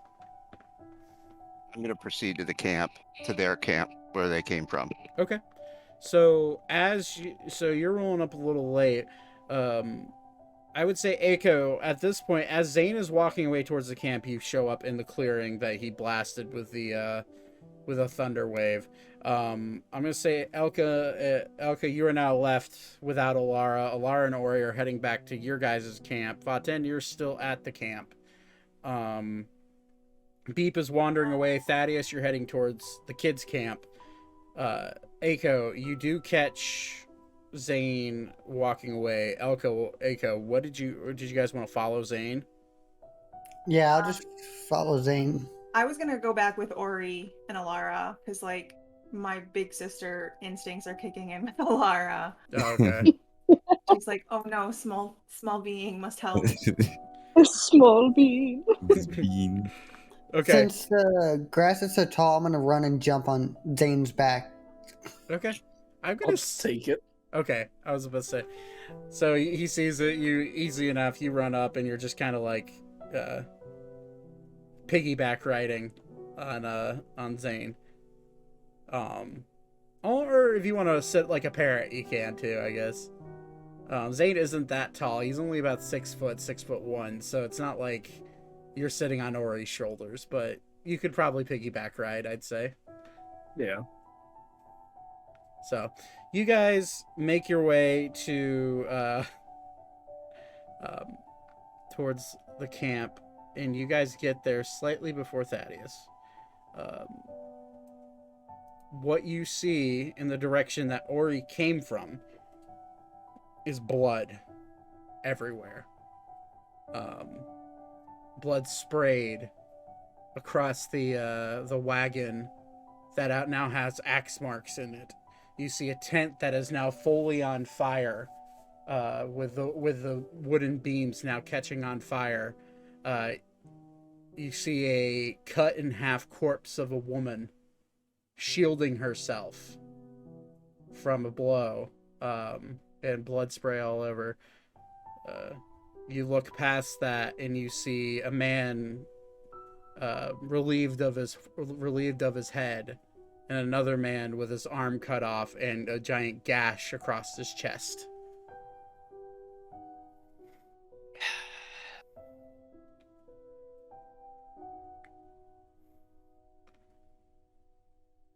So what do you guys want to do? Aiko. Thaddeus. Is Thaddeus here yet? Thaddeus is now just casually walking up from the front. Thaddeus, as you walk up to the front of the camp, you actually step over the head of the father that has rolled into the road. I'm just gonna look at Aiko and be like, shaking my head, be like, gee. It's like, goodness. This is really bad. What the hell happened? I was lost in the freaking tall grass over there. What happened here? Bandits happened. These people were senselessly murdered by orc bandits like we were set upon the other day. Damn dirty orcs. Are we sure that these were orcs? I'm sure enough, Thaddeus. If you wanna go up to the bodies and make a medicine check, you could probably identify at least what weapon was used. Oh, I'm gonna be good. Now, will we be able to see like any footprints or anything to try to identify if it was orcs? There are hoof prints all over this sand. Could have just been the oxen that they used to steer their cart. You need to stop. You need to tell the truth. I think it was Ori. We have a problem. Many. I saw the children. What children? Were they okay? As best they could be. All things considered. They're with Beep. He's taking them to another camp. I wanted them taken to our camp. I don't think that would be wise at this point. I think we should go track down Beep and try to convince him to bring him back to our camp or something so we can get him to safety. I don't think bringing them back to our camp would be wise. Assuming, from what I'm aware of Ori coming from this way, if it was him, and we bring children back, if he knew the children were here, he'd probably kill them. That's a fair point. So I have a feeling they should just be with whatever other camp Beep gets them to at this point. And we should figure out what we want to do about this.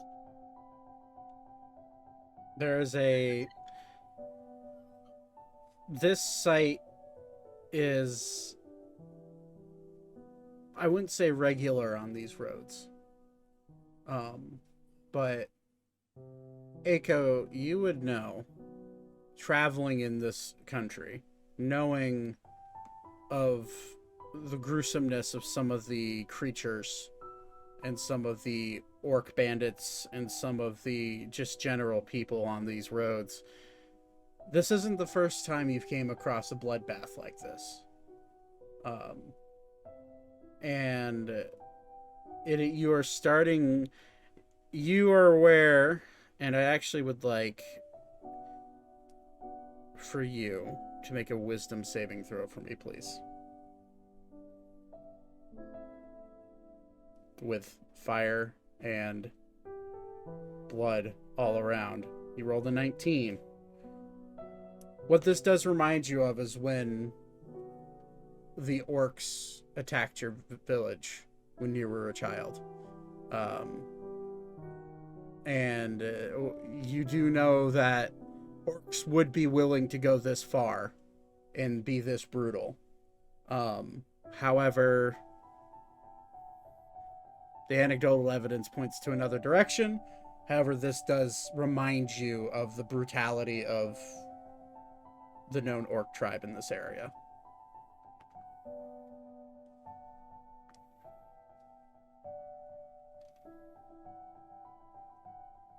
This is some crazy crap. It brings me back to the days where they attacked my camp and gave me this crazy high-pitched voice. Oh, I'm sorry to hear that, small one. But the past is the past. We must move on. Yes, but these children. Is the mother wearing any? What's left of her? Any jewelry? You could make an investigation check. Yeah, you can check. I'd say with advantage because she isn't going anywhere. You can take as much time as you want. Now, since we're looking at this camp, is there like any like crates or anything that we could possibly get supplies from? Shake. Oof. With a 6, it takes you a long time to look, and I think, being from your background, just going over a dead mother's body, knowing that there were children left behind, and the way that she was killed, takes you a lot longer than you expected to get through it. However, after a long period of time, you do find her wedding ring. You also do find a necklace with a brooch on it, or not a brooch, but a locket. And in that locket is a picture of her 2 children.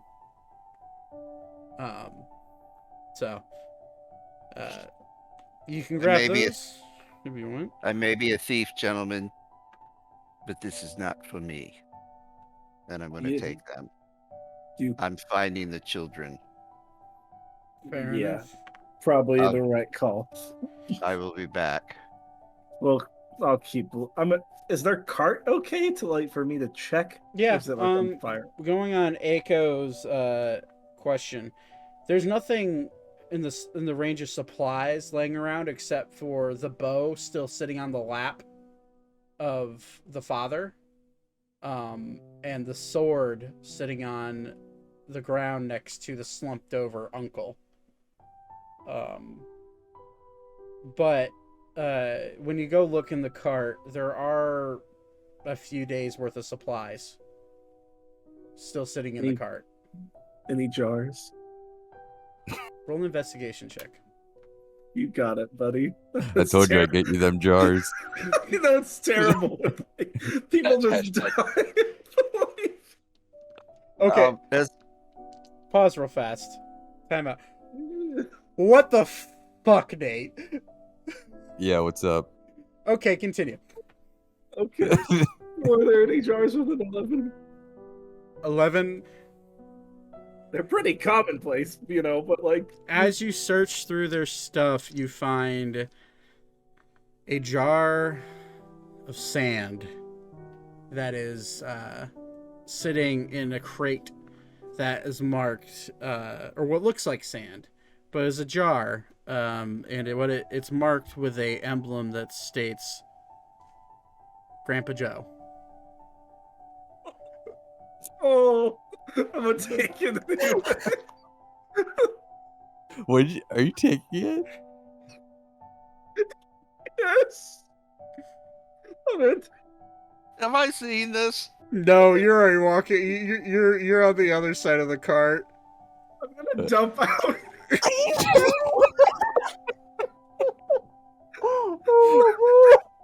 That's too far. All right. Sure, he would want to be at rest with, the people that just died. You're such a good. You're such a good daughter. guy. Yeah. Yeah. So, I'd like Yeah, to give, jar. I'd like to give context to the stream for this. I just random rolled. I had a D8 and I random rolled, and a 7 was Grandpa's ashes, and that's what I rolled. So, yeah. You grab this jar, what looks like sand. It does have a little leather like necklace wrapped around, or like string with a leather plate that says Grandpa's ashes written in ink, and kind of etched into the leather. Or Uncle Joe. It says Uncle Joe. Sorry. And it's a fairly large jar. But it looks like sand to you in the darkness. So you can dump out Uncle Joe. Just keep the jar. Oh God, I'm so sorry for the darkness of this episode. Oh my God. I told you I'd get you that jar. You mother. Right. Welcome to the stream, everyone. Right. Enjoy the story. Jesus Christ. I'm just standing looking at the bodies and looking at Zane and just shaking my head. Can This you is even the see? point I'm in a where- car right now. So We do give out an adult warning. The content may be of adult nature. Oh God. Gordon's saying he's As I was loading it, walking so- away, as Thaddeus was walking away, and the two male bodies that have been hacked off, was there any like daggers that I would have looked at to see if there were any daggers? But in the one with the sword next to him, he does have a knife in his hand, like a hunting knife, that he was using to whittle a little piece of wood that is in his other hand currently. going to grab both of those too, Okay, so you grab and then So I'm gonna let's see what he was trying to carve.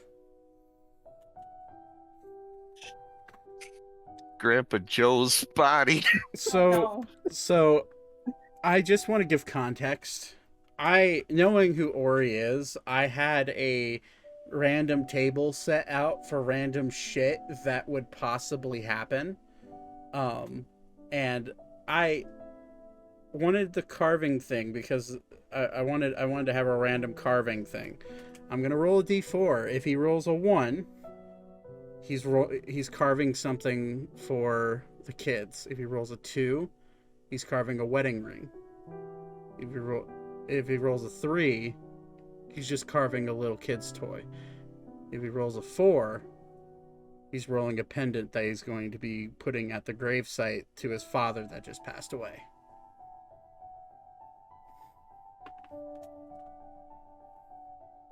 He rolled a 2.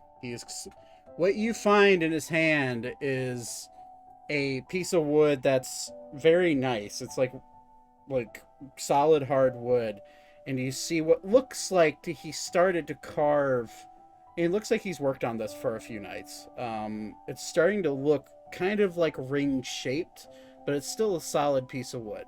And the knife that he has in his hand is very ornate but very sharp.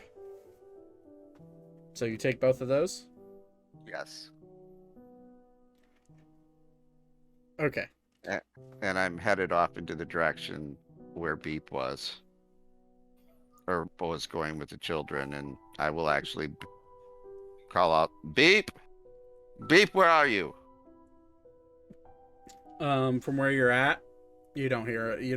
He doesn't hear you. So you can continue walking down in the general area that he's going. Okay. Aiko, Zane, you just dumped. Yes. You just dumped the sand on the ground to join the rest of the sand. So what is the action now? Like, what do you want to do now? I'm gonna walk over to the guy that had the bow, and I want to look in his sheath to see how many arrows he has. Okay, easy enough. You don't even have to roll for it. He only has 3 arrows. Alright, I'm gonna take those. They're coming to the very clearly. These people, based off the supplies they have, they're coming to the end of their journey. And the arrow, they don't have much supplies left. What you do also find on him is a necklace. So you notice as you're grabbing the arrows, he does have a necklace on the nub where his head was. If you want to grab that. Does the necklace have like any design, like emblem or anything? It's just on a leather strap. Leather strap. Yeah. Yeah, I'll grab that. Okay, it's very much like what you saw Thaddeus pull off of the mother, is a necklace, long leather necklace that has a locket on the end of it. Alrighty. Also, the tent, since the tent's fallen over, are there any like ropes or anything like attached to it that I could take? Yeah, there's a few pieces of charred rope. It's been burning for about 20 minutes now, I'd say. Yeah, so it's charred rope, so it won't be worth it. Yeah, so you got, like, I mean, it's up to you guys, but it does look like a crime scene here. I'm gonna kind of gather the bodies up with the cart, and I'm gonna light it all on fire. Okay, so easy enough to do. You set it. You just put the bodies in there and you light it on fire. And you guys walking away now? Yep. Yeah. All right. So, as you guys walk away, you're heading back towards camp, or are you going towards where Thaddeus went? Back towards camp. Camp. Okay. So Thaddeus, as you continue walking, you see Beep walking away from a camp, and he's starting to turn away, and you see Trevor run up behind him. And he just grabs onto his leg and just says, I don't know who you are, but thank you. And you see Beep turn around and pat him on the head and pat him on the back and send him towards the group of travelers, which are where you look, the ones you could see, there's 3 soldiers in full plate mail, and you see what looks like a nun sitting there with her shawl, with her thing off, or her headpiece off, and all you see is just her gown, her nightgown, but she very clearly looks like a nun, and she just kind of very quaintly smiles and waves towards Beep, and Beep gets down on all fours and dashes off towards the camp.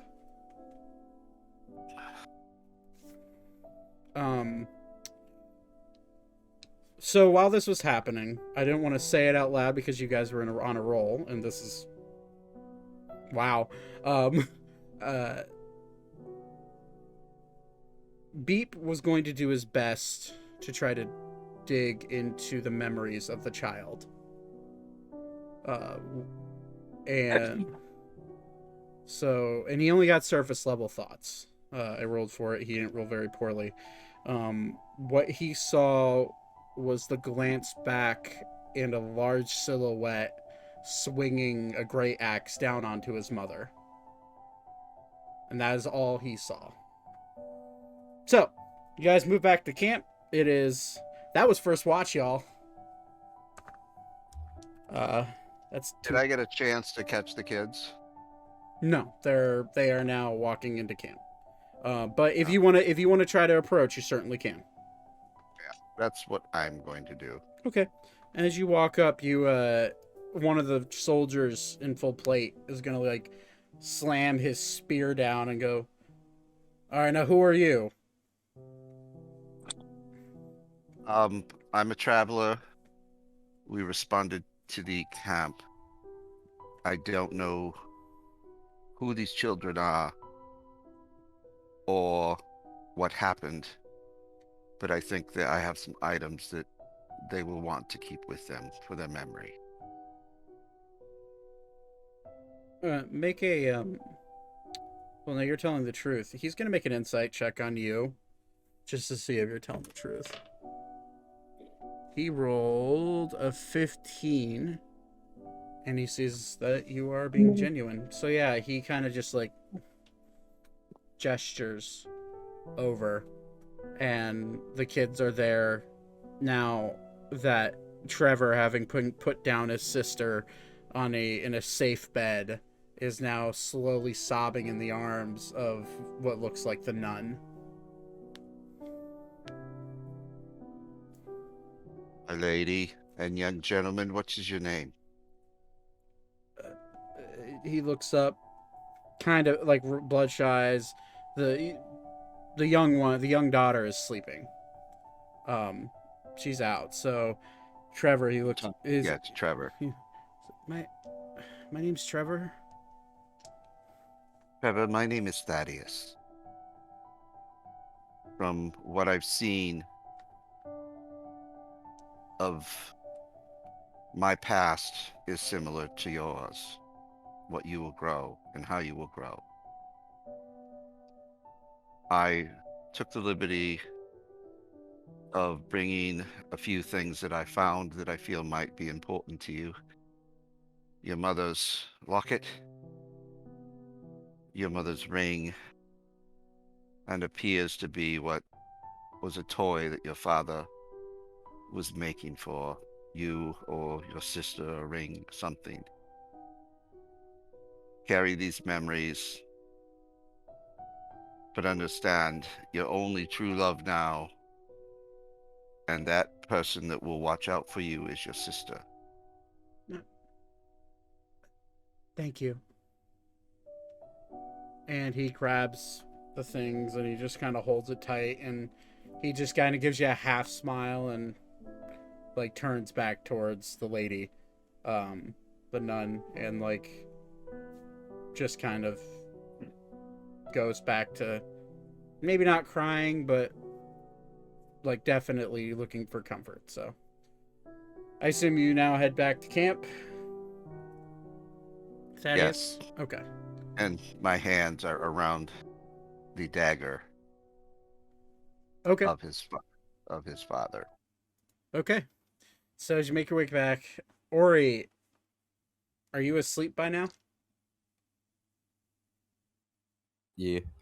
Okay. So it's been about 10 minutes since you've gotten back to camp, I'd say.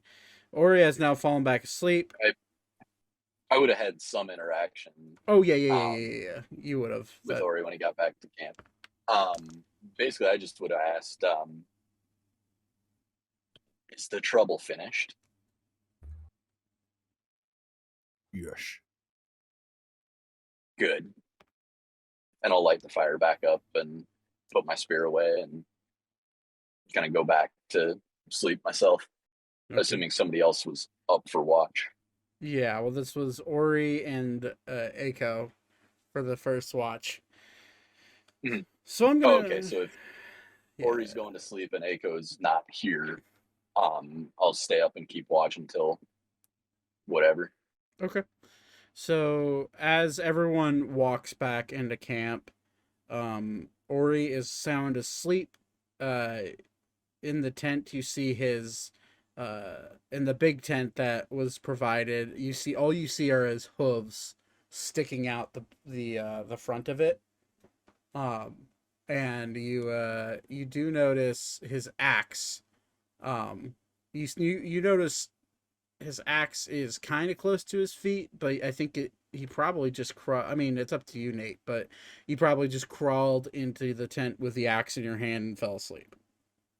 Yeah, he's like, Alara's probably like on top of him or on his head. Yeah, homegirl is passed out. Yeah, where are you at? Where would you sleep on Ori?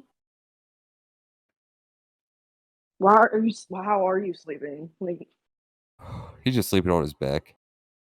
yeah, then I'll just be like right on your back. On what? Like I'm laying right on your back. Okay, well, like right on top of you.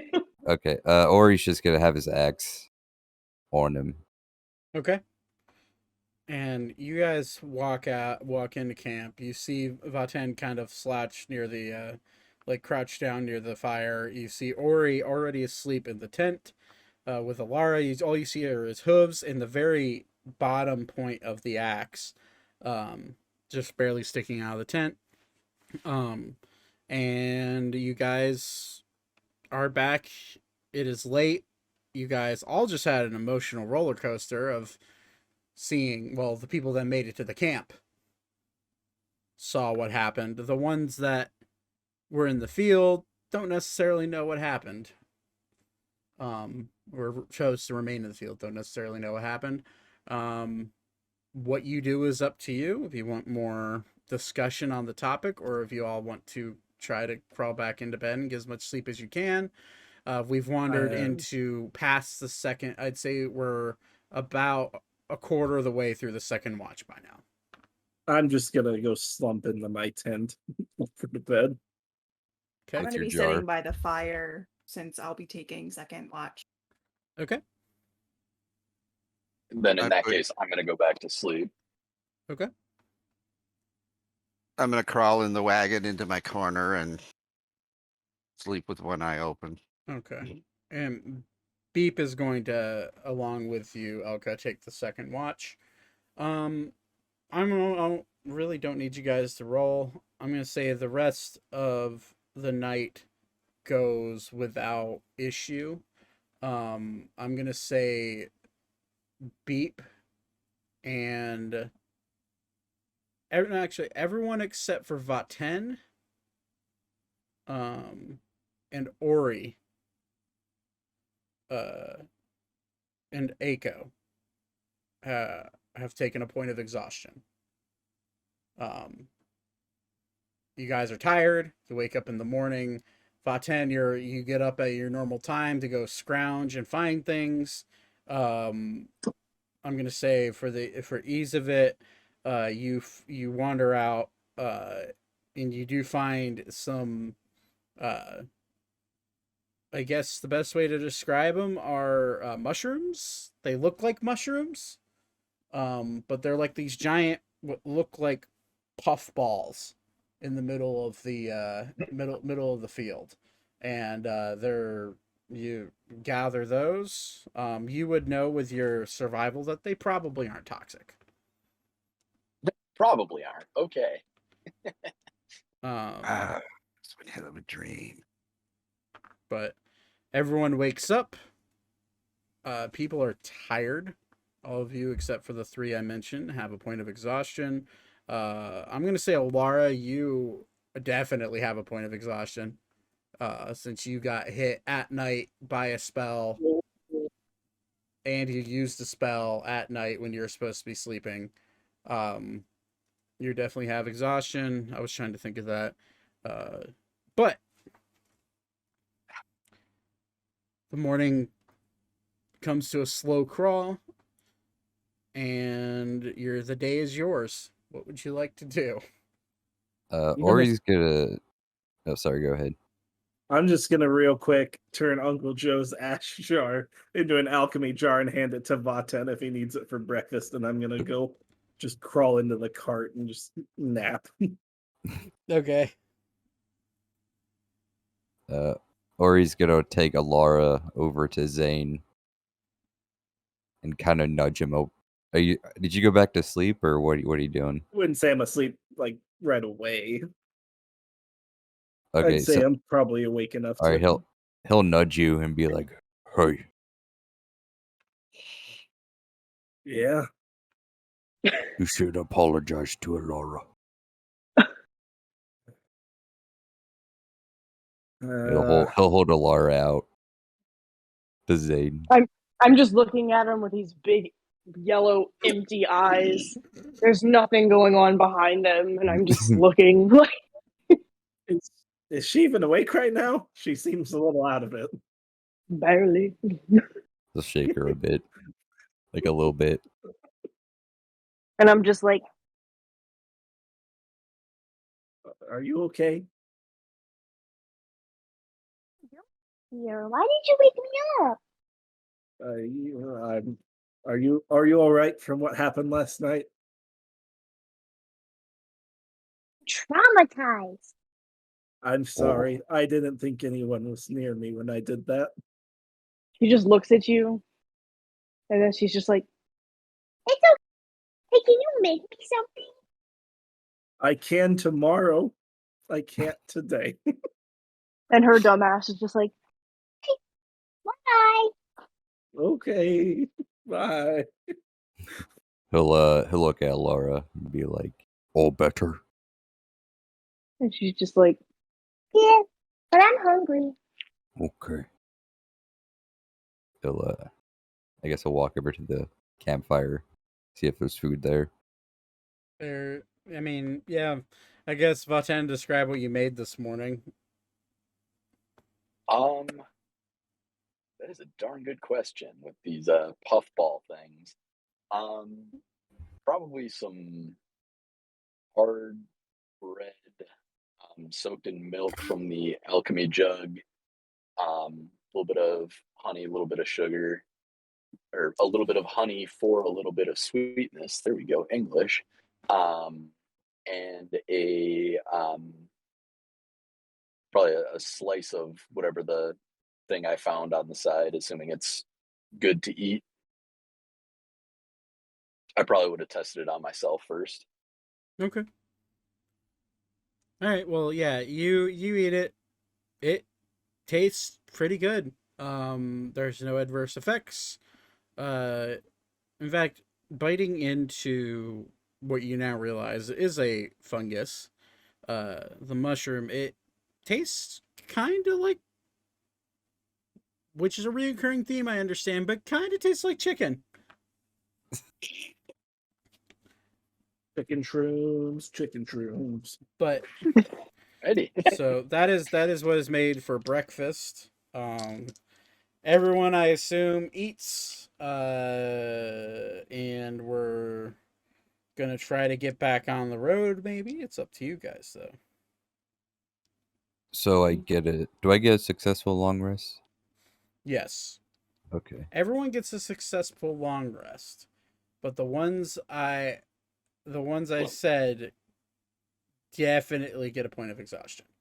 So what exhaustion does, 1 point, it's negligible. The only thing that your movement speed is down by 5, and your on attack throws for the day, you roll with disadvantage. In my form of exhaustion, because 5e exhaustion is stupid. What is 5e exhaustion? It's one point of exhaustion equals disadvantage for everything, and you half your movement speed. And so, yeah, I'm just doing a -5 with disadvantage on attack throws for 1 point of exhaustion. Okay. But yeah, if we're getting back on the road, I'll like have somebody like tap me awake and I'll secure Alara again and then go back to sleep. Gotta strap the baby into the car seat, yeah. no killing the baby. I'm going to say, Ori, make an insight check. Okay. I rolled a 14, so 15. 15. As you're about to mount up, you notice Thaddeus, probably the one party member that you haven't really spoken with, you haven't really gotten along with, and also you're on your guard with him because he is an elf. You do look at him. You glance over at him, and you can just see him seething a little bit with a bit of anger, frustration, sadness. You do get the sense that he, you don't know if that anger and sadness is point towards anything, but you definitely get the sense that he's not that happy right now. You also get the general sense that a good portion of your comrades are, if not if not concerned, definitely moderately traumatized by the bloodbath they walked into. The only one who probably isn't is Aiko, simply because Aiko rolled a wisdom save of 19. He'd be a lot worse if he did not roll a 19. But you get the sense that a lot of people are being a little bit more quiet than normal. So, you guys can make your way down the road. Mondays. God damn it. So you guys make your way down the road. Alara, roll an animal handling check, and Oreo, roll an animal handling check. Oh Lord. This has gone well so many times. Yes. Give me 17. 1 second. 17. Okay. Hold on. Please don't roll in that one. My phone is dying. So give me 1 second. Please be okay. 15. Okay. 15, no issue whatsoever. You guys make your way through a good portion of the day, no issues. After leaving behind the moderately traumatizing scene from last night, not really knowing who did it, having an idea for sure, but not knowing. You make your way to still want to drag that.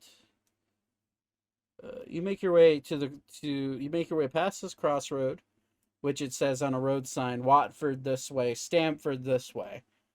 Stamford pointing north, Watford pointing east. And then you make your way up to this crossroad. And you make it there, and it says Caister east, Stamford just ahead. Where do you guys want to go? I would like to go to Stamford first. Ori will point to the sign that says Stamford. We were heading towards Stanford anyway. We should continue. Yeah. Stock up on anything before we head out to the boonies. Berries. Okay. Oh, So not that. if that's what you guys as a collective want to do,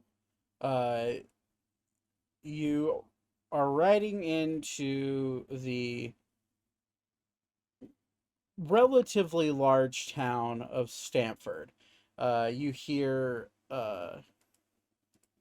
jovial music being played in the background. I'm trying to find some jovial music. That's not it.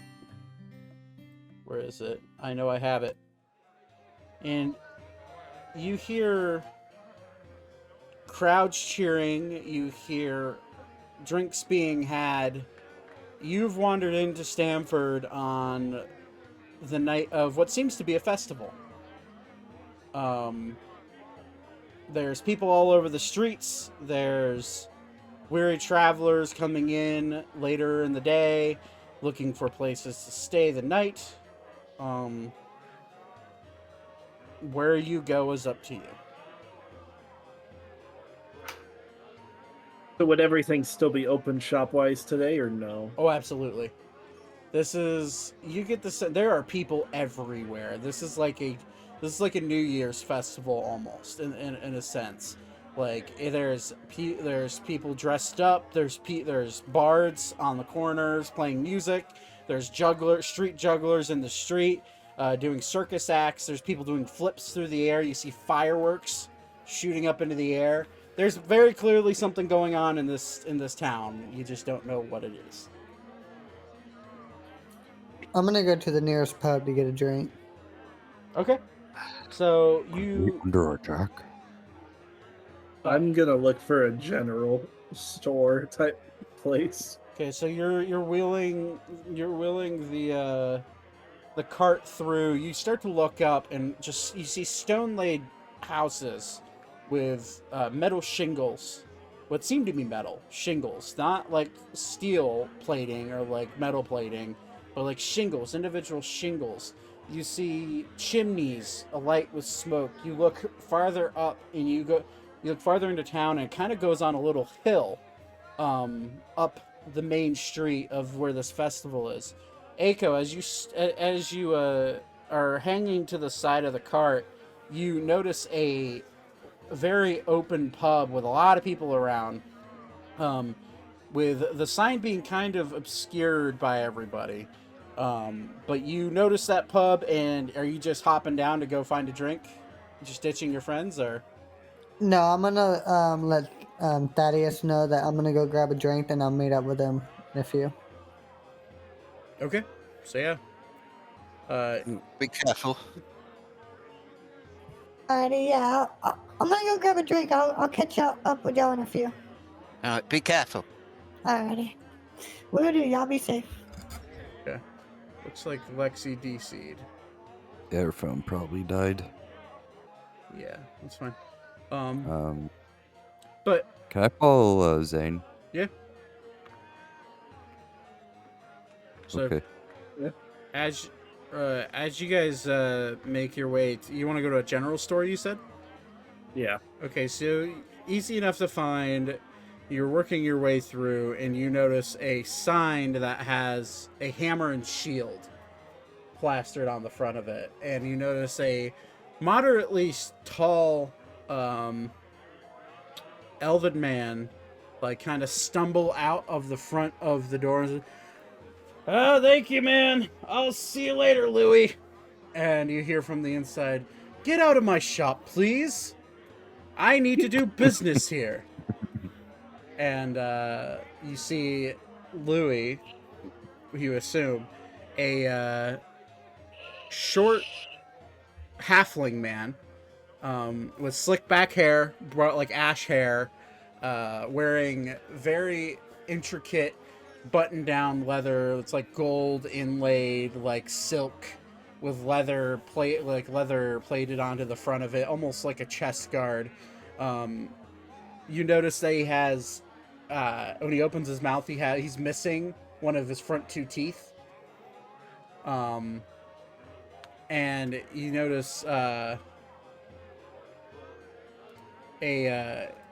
very curious, he kind of has a weird aura about him that reminds you of for all of us who have met him, like a car salesman, almost. Just kind of like that era about them. But he starts to walk back into his story. He's like, I cannot believe the amount of drunkards that are in this town right now. What the hell is going on? No one told me about this stupid festival. Your question's as good as mine. And he flips around and he sees you talking from the front of the carriage. It's like, "Are you a customer?" Yes. Actually, yes. Good. Ooh. You might want to take your cart to the stables if you're going to be. Are you staying in town for the night? Yes. Where would that be if you could point me, and I will be right back. He's like, "Actually, I can help you right here. Welcome to Louie's wonderful store, where I provide stables, I provide inns. If you want beer, I could give you beer. I too could give you beer. If you believe that." What? Very well. If you're offering trade, that would be most accepted here. Anywho, Won't you? Here's me, sir. Ooh, a fine elven man. How do you do? Good, good. I'm sorry for bumping into you, sir. Oh no, no worries. Is this your store inside? Your products are good. Yes. Go ahead and roll a sleight of hand check for me.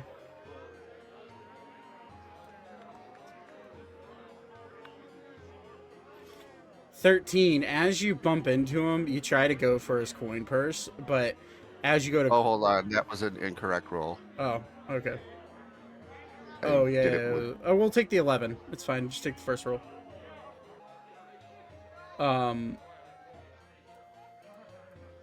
However, yeah, you go to reach for his coin purse, and you notice that it's harder than you realize to grab his coin purse.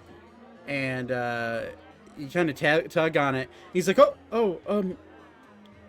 sorry, it's fine, it's fine. And he kind of gives you a little glare, as you get off of him. But, however, so he's like, yes, stables around the back, and he points to an alleyway that's just big enough for you to get your carriage through. Excellent. So you guys make your way back there, and he yells as you're going by. He's like, "I'll meet you around back. It's gonna cost you 3 silver a night to park your carriage here." And then he looks at Ori. He's like, "Make that 4." That's How fine. about none? Make a intimidation check, if you want. Yeah. No, I'm just kidding. Everyone has to make a living.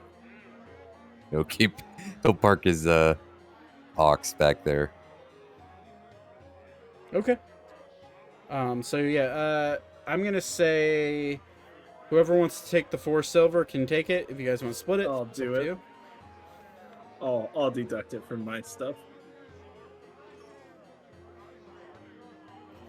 Okay. All right.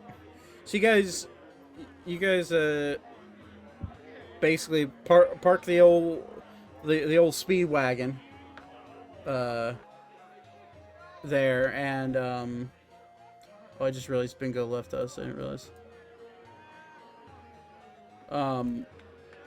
And he comes like wandering out. He's like, very well, very good. Okay, so you want wares? Would you like a room for the night? I have 3 rooms available. That'll do. Cool, great. Yes. They cost 2 silver a night.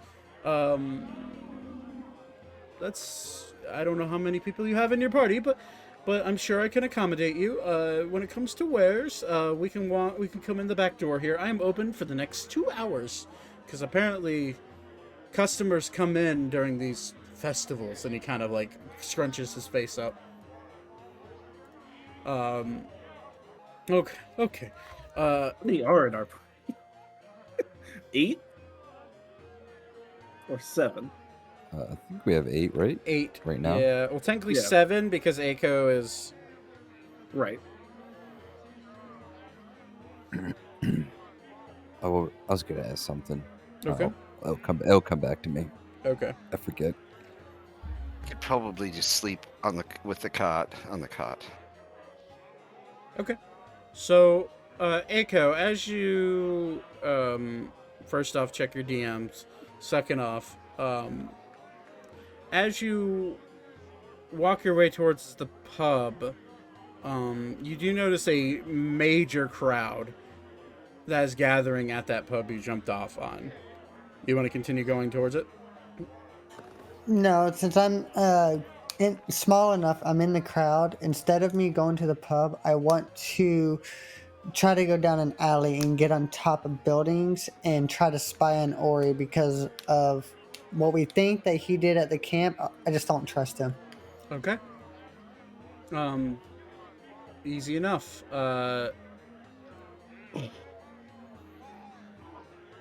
So, as that happens, I keep having people disconnect and reconnect. So I'm like casually My bad. talking. I'm like casually talking and like rearranging shit. Oh, my bad. I'm trying to not screw you up by leaving my video on despite not showing anything. Yeah, it's fine. Okay, so yeah, that's well enough. Go ahead and make an acrobatics check for me. Stop. 9. You had to climb up. You're small. You had to climb up the side of a roof, and it takes you with a 9. You made it. You made it up. But it took you a lot longer than you're used to, and it was a lot more labor intensive than you realized. Maybe you're a little bit more tired than you realized, having taken that point of exhaustion earlier. But you make it up onto the roof. You do just faintly see as you make it up for time period's sake, or from timeline's sake, you see Alara and Zane steering the cart into the alleyway back to the stables at this point on top of the roof, because they aren't that. They're maybe 6 or 7 houses down from you. So yeah, go ahead and if you want to try to sneakily make your way there, go ahead and I need you to roll a dex check for me, general dexterity check, and I need you to roll a stealth check for me. Not dex save, sorry, just a normal dex check. You click your dexterity number on your character sheet, the big number.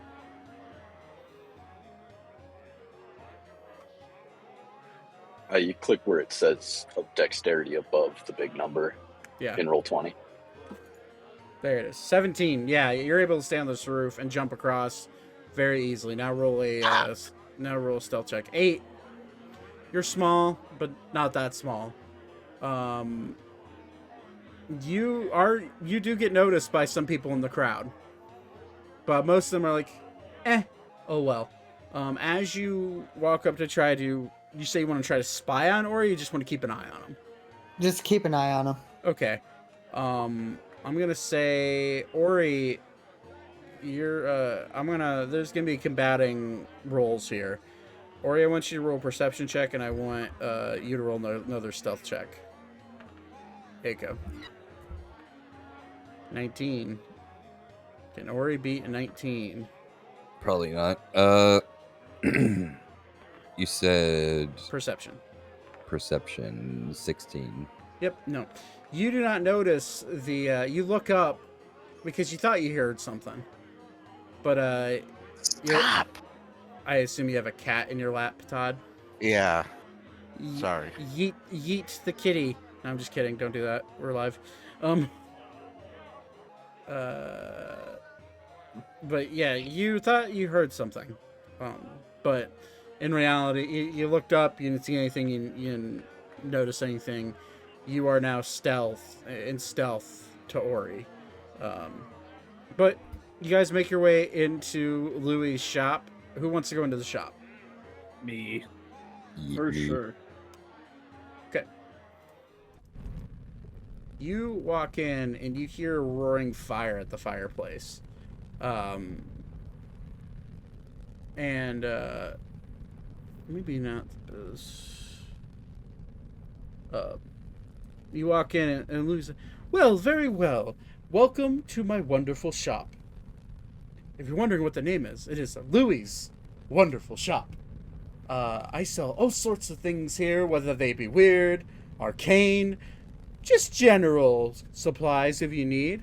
If you have the coin, I'm willing to provide the product. Now, what do we need?" Well then, what do you got? "I have a lot." "Oh, right." And you just see the small man,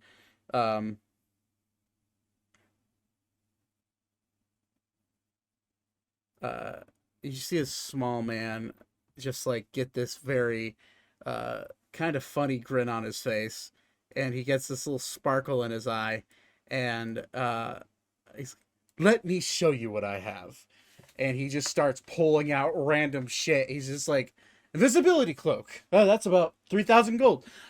Healing potions. 50 gold apiece. Um,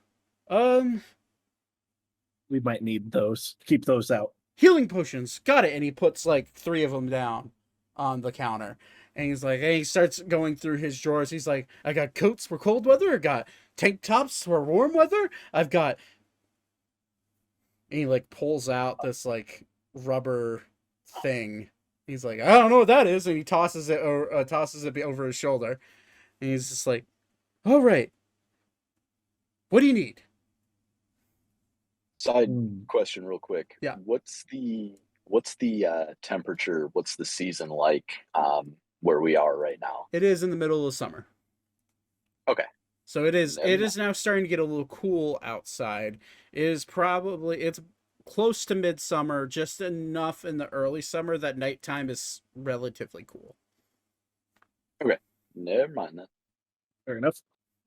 Excuse me, fine sir, but do you sell like combs for someone that might have blood dried in the hair? Combs? I could probably help you with that. And he like rushes around the counter and like runs up to a wardrobe and he's like, all right. Very good. And he looks down in thought for a second and he his jaw kind of like lowers down. Like he forgot what he was looking for. And he's like, combs. Yes, combs. And he like reaches down into this wardrobe and he pulls out a horse brush. It's like, would this work? And he looks back at you, Thaddeus. Not for me. How much? 5 bronze? Copper? Bronze? Yes. 4 copper and give it to the oaf. And he like takes the horse brush and he like rubs it against his chin like he's thinking. And he just tosses it to Ori. He's like, 4. Yes, 4 copper. You got a deal. Anyway, I have a hair comb, and he pulls out this long wooden comb that's probably about 3 feet long. He's like, I don't know who uses this. Probably big people. Not like me. This is almost as tall as I am. And he looks right at Elke. He's like, it's probably just about as tall as you are too. And he's like, anybody want it? Anybody? No? Okay. He tosses it out. He tosses it to somewhere else in the store. And he like looks down and he's like, I don't think I have any more combs. Will the horse brush work?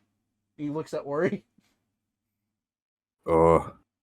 He like brushes for a little bit. He'll look down at the brush. Did it work? Yeah. Absolutely worked. It started you actually it feels does it feel good? Wiry bristles that would kind of dig into your skin a little bit, but you have thick hide, so it kind of just feels like someone's scratching your back. Oh, I like this. He'll start using it kind of like all over its body. Okay. So I guess some fur will probably fall down to the ground. Yeah, fur, clumps of bloody fur starts falling out. Like he starts shedding a little bit. And Louis like, well, not in the... whatever. He'll rub it on his chin. I suppose if you're going to be spending money with me, I suppose I can clean up after you. Anywho. Take care of it. Anything else? Is it anybody else need anything in particular that would work with it? I probably have it. Weapons? Weapons, armor. Trinkets? Magical trinkets? I'll take 2 of the health potions. 2 health potions, 100 gold. Do you? What if we buy like a bunch more? How many do you have?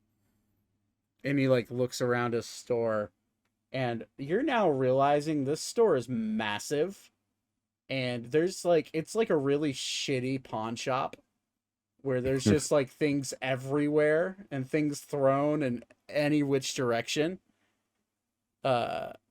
And he's like, I probably have more. He just starts searching around looking. He's like, well, you're trying to haggle with me, weren't you? I tell you what, if you buy 1 night stay for all 3 of my rooms, and I'll even throw in, and he like puts the 4 copper back, and whoever paid for it, I don't know who paid for it. I didn't pay attention. Good. Okay, he puts the 4 copper back in. He's like, if I find 3 more health potions, that's half a dozen health potions, and you stay the night for all 3 nights, I'll give you all 6 for. And he starts doing the math in his head, like counting on his fingers. So, yeah, I'll give you all 6 for 35 gold apiece. Ooh. If you stay the night, and I'll even throw in this horse brush for free. I've got some magical items you might be interested in, Louis.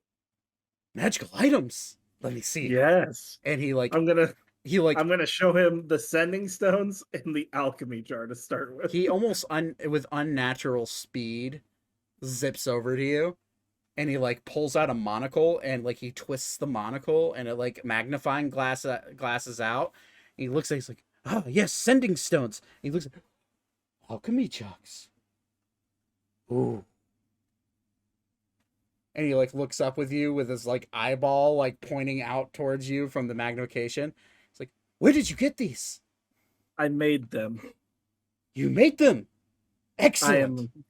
I am an artificer by trade. You're a what? I hail from Ebrax. Never heard of it. Okay. How have you never heard of Ebrax? I've never heard of it either. Well, I mean, He understandable. Looks up I don't think you've, looks up at Ori. I don't think you've heard of a lot, It looks up at Ori. He's like, except for screams. I'm glad you get me, big guy. All right. I've heard plenty of those. And he looks at him, he's like, how much you want for him? What are you willing to part with?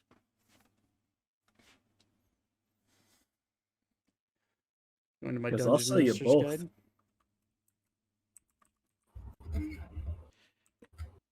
Sending stone price. I actually want to know what the price is because I don't know. See if Lars fucked us over in the I first thought they were campaign. cheap, actually. I don't. Maybe I'm wrong. Didn't somebody need some jars? We will talk about that later, Thaddeus. And he's like, sending stones, sending stones, sending stones. He looks at you. No, they come in pair. They come in the pair, yes? Yes.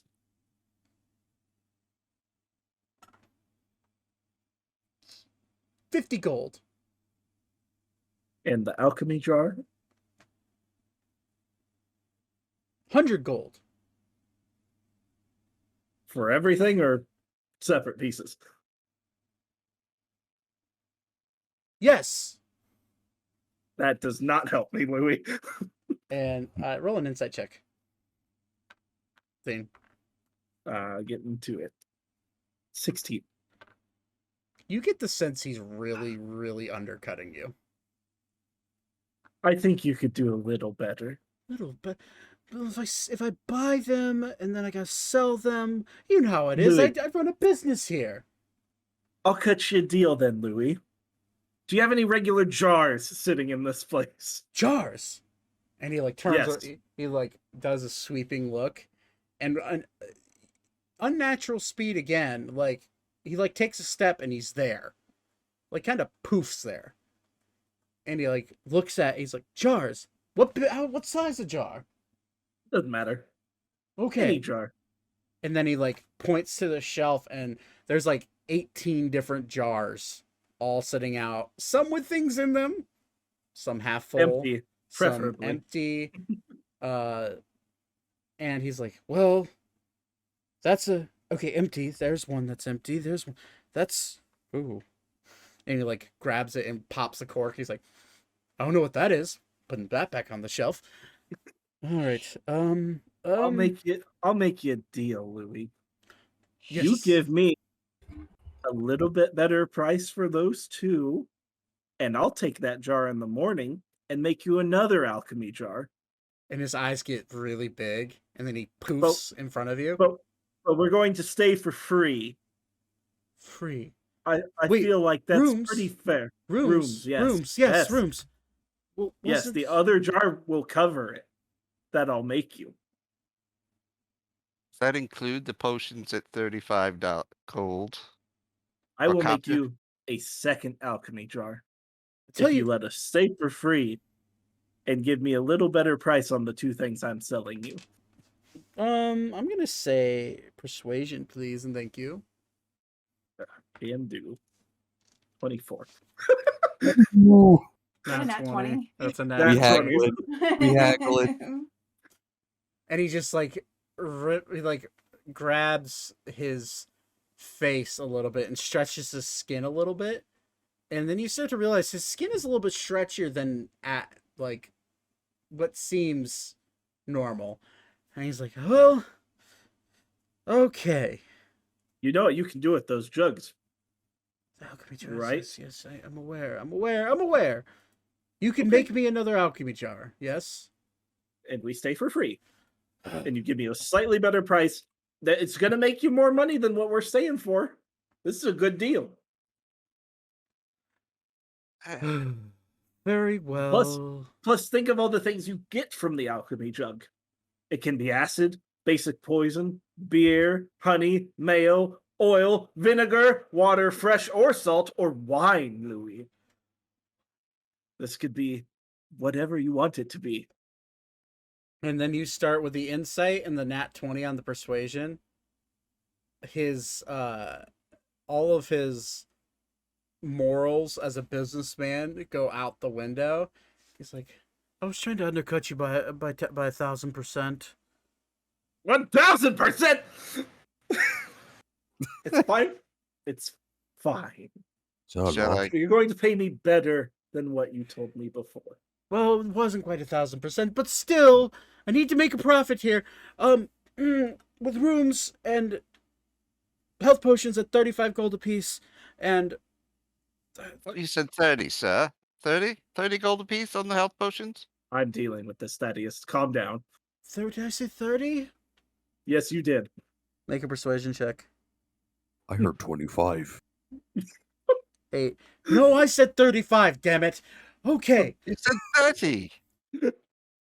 With 35 apiece, and 30. and he looks right at I'm you, gonna stop Thaddeus, Thaddeus. and he does this, and he like clamps his fingers down, and he like you can sense he's getting a little frustrated with you repeating 30. He's like, I know I said 35. Shut your mouth.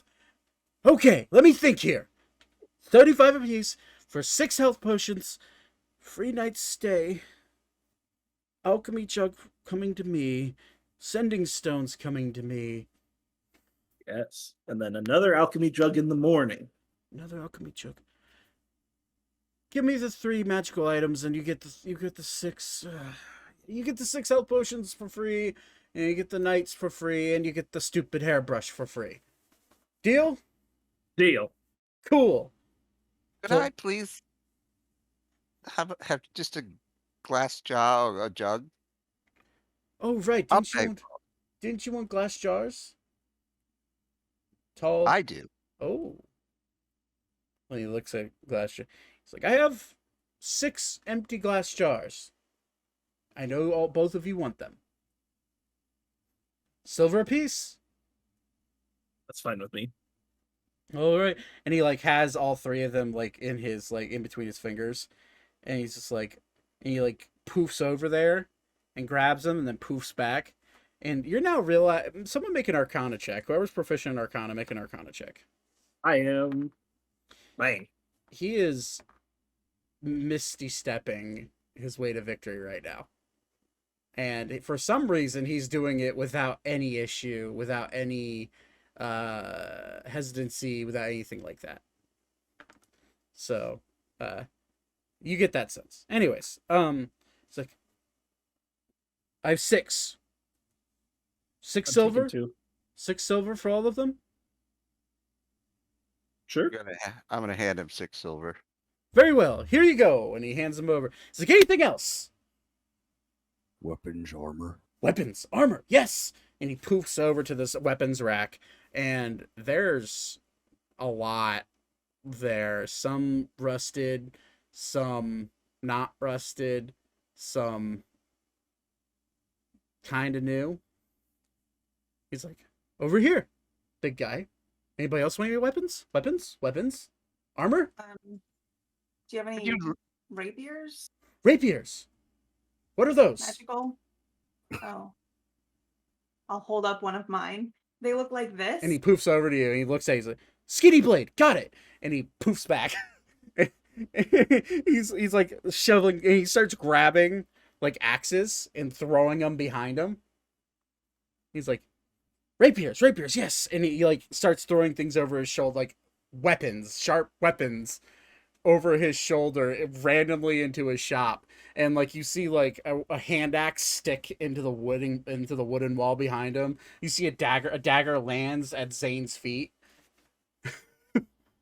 He's like, rapier, yes, I got one. And he holds up this really rusty ass skinny like rapier. He's like, oh, you probably don't want this. This is really rusty. And he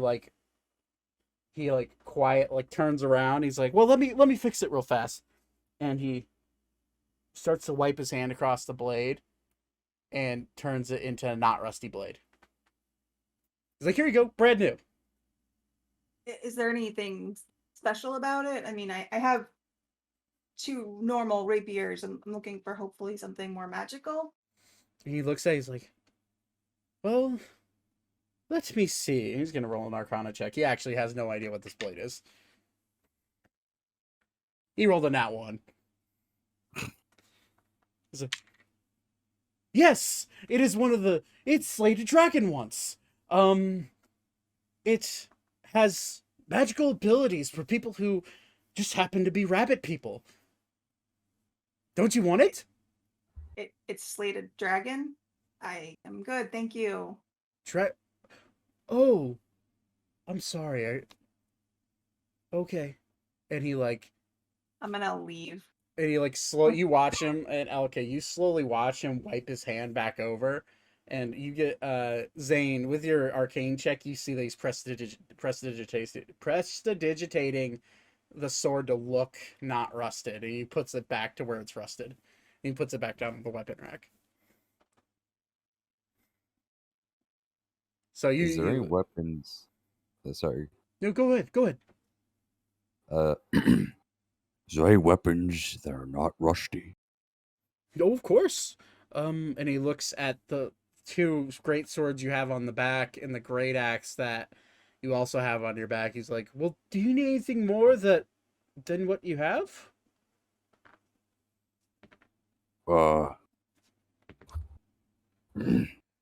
Excuse me. Anything better than these? And I assume you unsheath them. Yeah. And he poofs over to you, and he stands on his tippy toes to look up in your hands.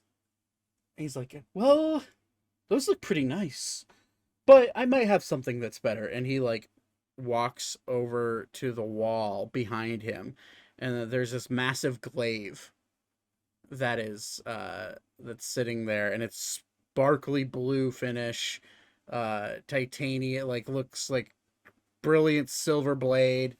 And he tries to jump up and grab it, and he's like, shit, ladder. And he poofs over to the ladder and then poofs back over with it, and then puts it down, and he stands up and grabs it, and it's really heavy for him. So he picks it up and brings it down, and he's just like, well, will this do? And he's holding it up, shaking his arms. I sheath one of my swords and I grab it. Very well, I do know what this is. This is what we like to call the executioner's glaive. Oh. Does it? Right up your alley.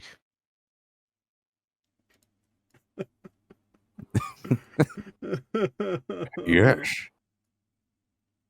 I don't know if do I notice anything special about the blade? Like any carvings or? It's very shiny and silver. To your knowledge, you don't see any carvings or anything like that. What do you think, Zane? He'll kind of hold the blade close to Zane. Can I see any bullshit from it, or can I tell if it's magical? Roll an arcana check.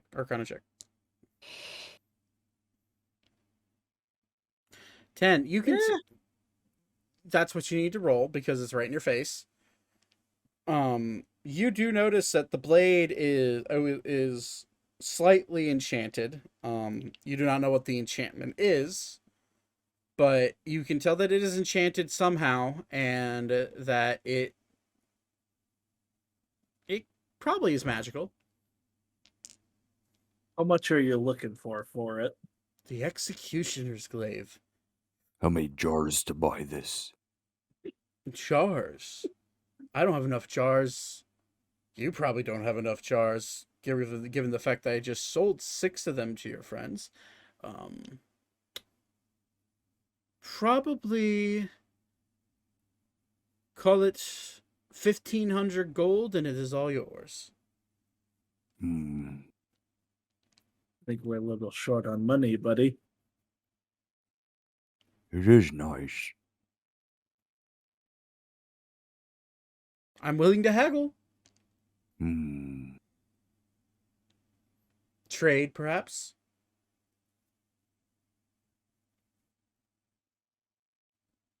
How much would you be willing to give up the axe you got, Ori? I like the axe. I like the axe too. Are you trying to pawn off a murder weapon to my NPC? No. It might be a good idea to get rid of that axe. But it could help us drive the costs down. It has seen its night at work. What's the damage on this glaive? I actually don't know Glaive's base damage. I believe it's a D10, but let me look. I've never used a glaive. Neither have I. I've always used great axes and great swords with my barbarians that I play. Yeah, it's 1d10. And let me see let me look up the Executioner's Glaive. Oh, here we go. It is 1d10 plus 6 plus 1d6. And Zane, you wouldn't be able to know this, but it's 1d10 plus 1d6 damage. I'm just gonna say for the sake of it. The 1d6 is lightning damage. Ooh, that's kind of cool. What's your axe do currently? 2d12. That's up to you, bud. Lightning damage is cool. How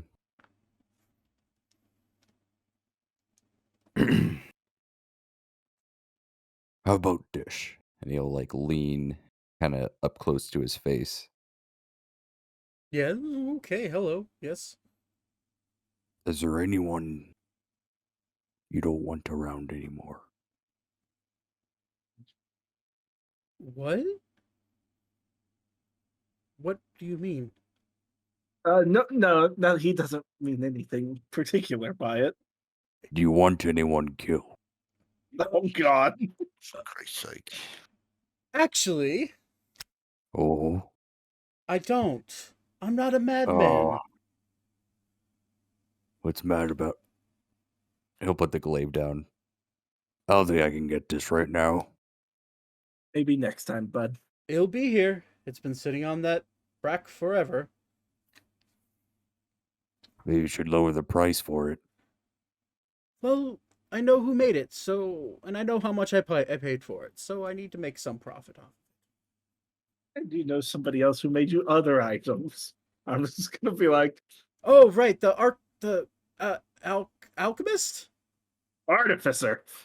Sure. You make magical items. I do. Huh.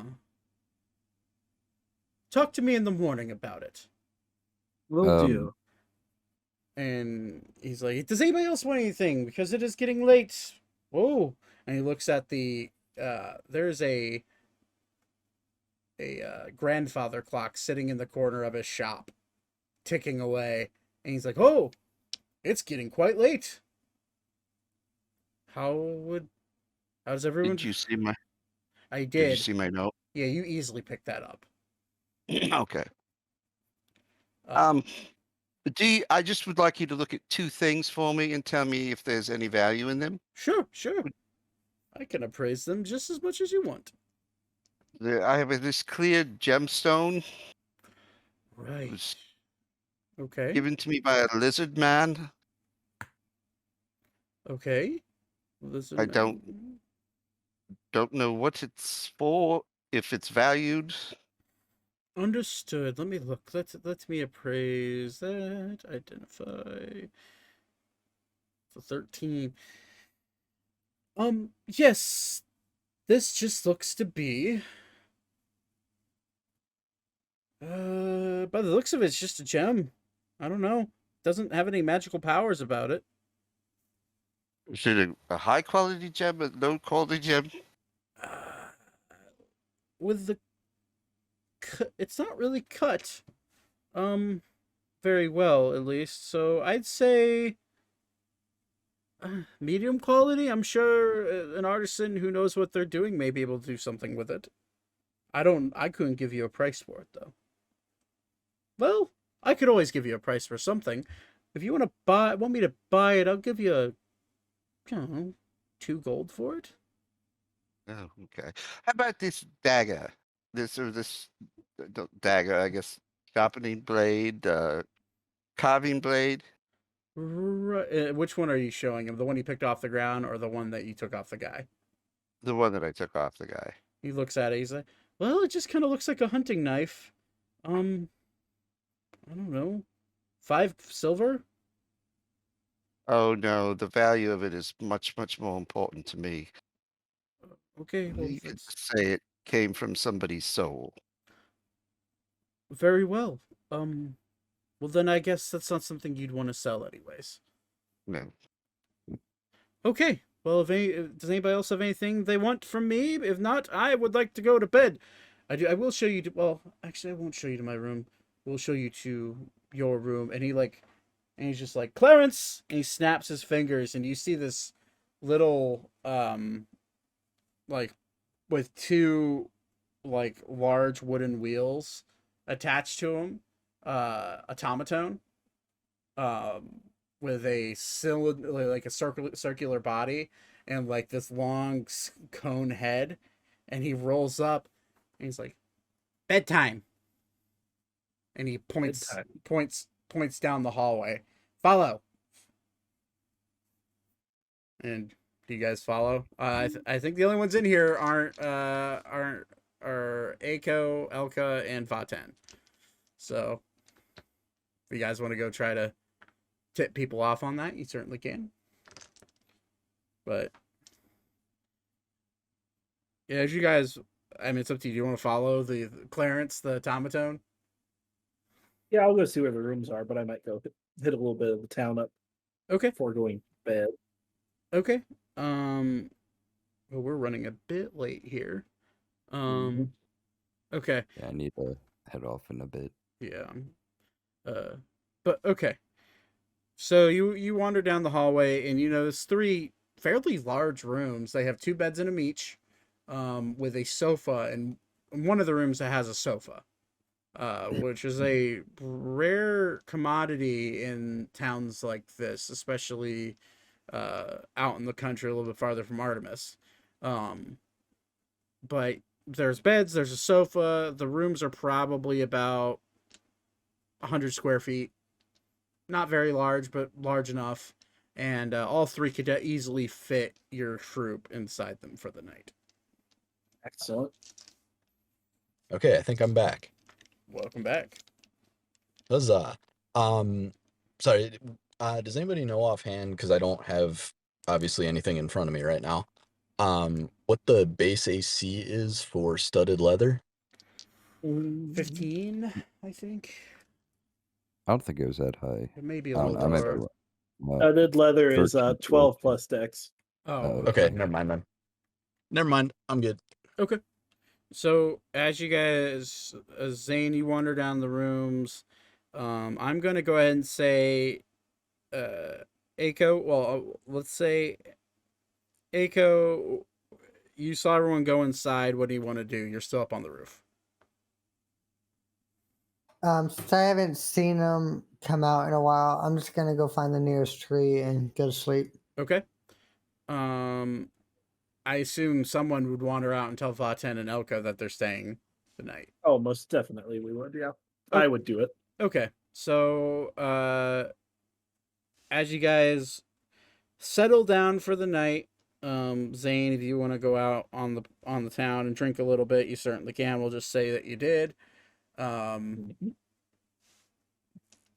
We'll go ahead and settle down for the night. Everyone gets a long rest, a needed long rest. Anybody with a point of exhaustion, that is deleted. That is where we're going to end it tonight. We will be back next Sunday, same time probably, with whatever adventures that you guys find in Stamford and beyond. Yay. Cool. So I appreciate you guys. I'm very excited to see where this goes. But thank you guys. For Yeah. record keeping, do we who has the healing potions? I have 2. He has 2. Zane has 2. I would assume Ori would want to. Have 2. I I guess. Can I was. grab at least one? Elka can have 1, and Thaddeus can have 1, and then. Yeah, say. What kind of healing potions? They're just normal. They're just normal. So Okay. yeah. 64 are my healing potions because 5e healing potions are 5d4, or not 4d4, and they're really shitty. It's like 50 gold for 44 worth of healing. Like, no, I'm good. So yeah, there's 64 for healing. Yeah, so that'll do it. Thank you guys. If you have any questions for me on anything character sheet wise, because you start thinking about spells if you're a spellcaster. Do I get new spells at my next level? But I think I might. Yeah. To everyone that stuck around for the night, thank you for hanging out. Corgan, I saw you in there the whole night. Thank you for chilling. We'll be back. We'll be doing a live. Actually, I think we're probably gonna do a live stream next week as well. So we'll be back Sunday, and then we will go back on a schedule of pre-recording and posting, probably the week after that. But we'll find out. Anyways, thank you guys. Have a good night. I'll talk to you guys later. You too, bud. See you later on. So have a good night, guys.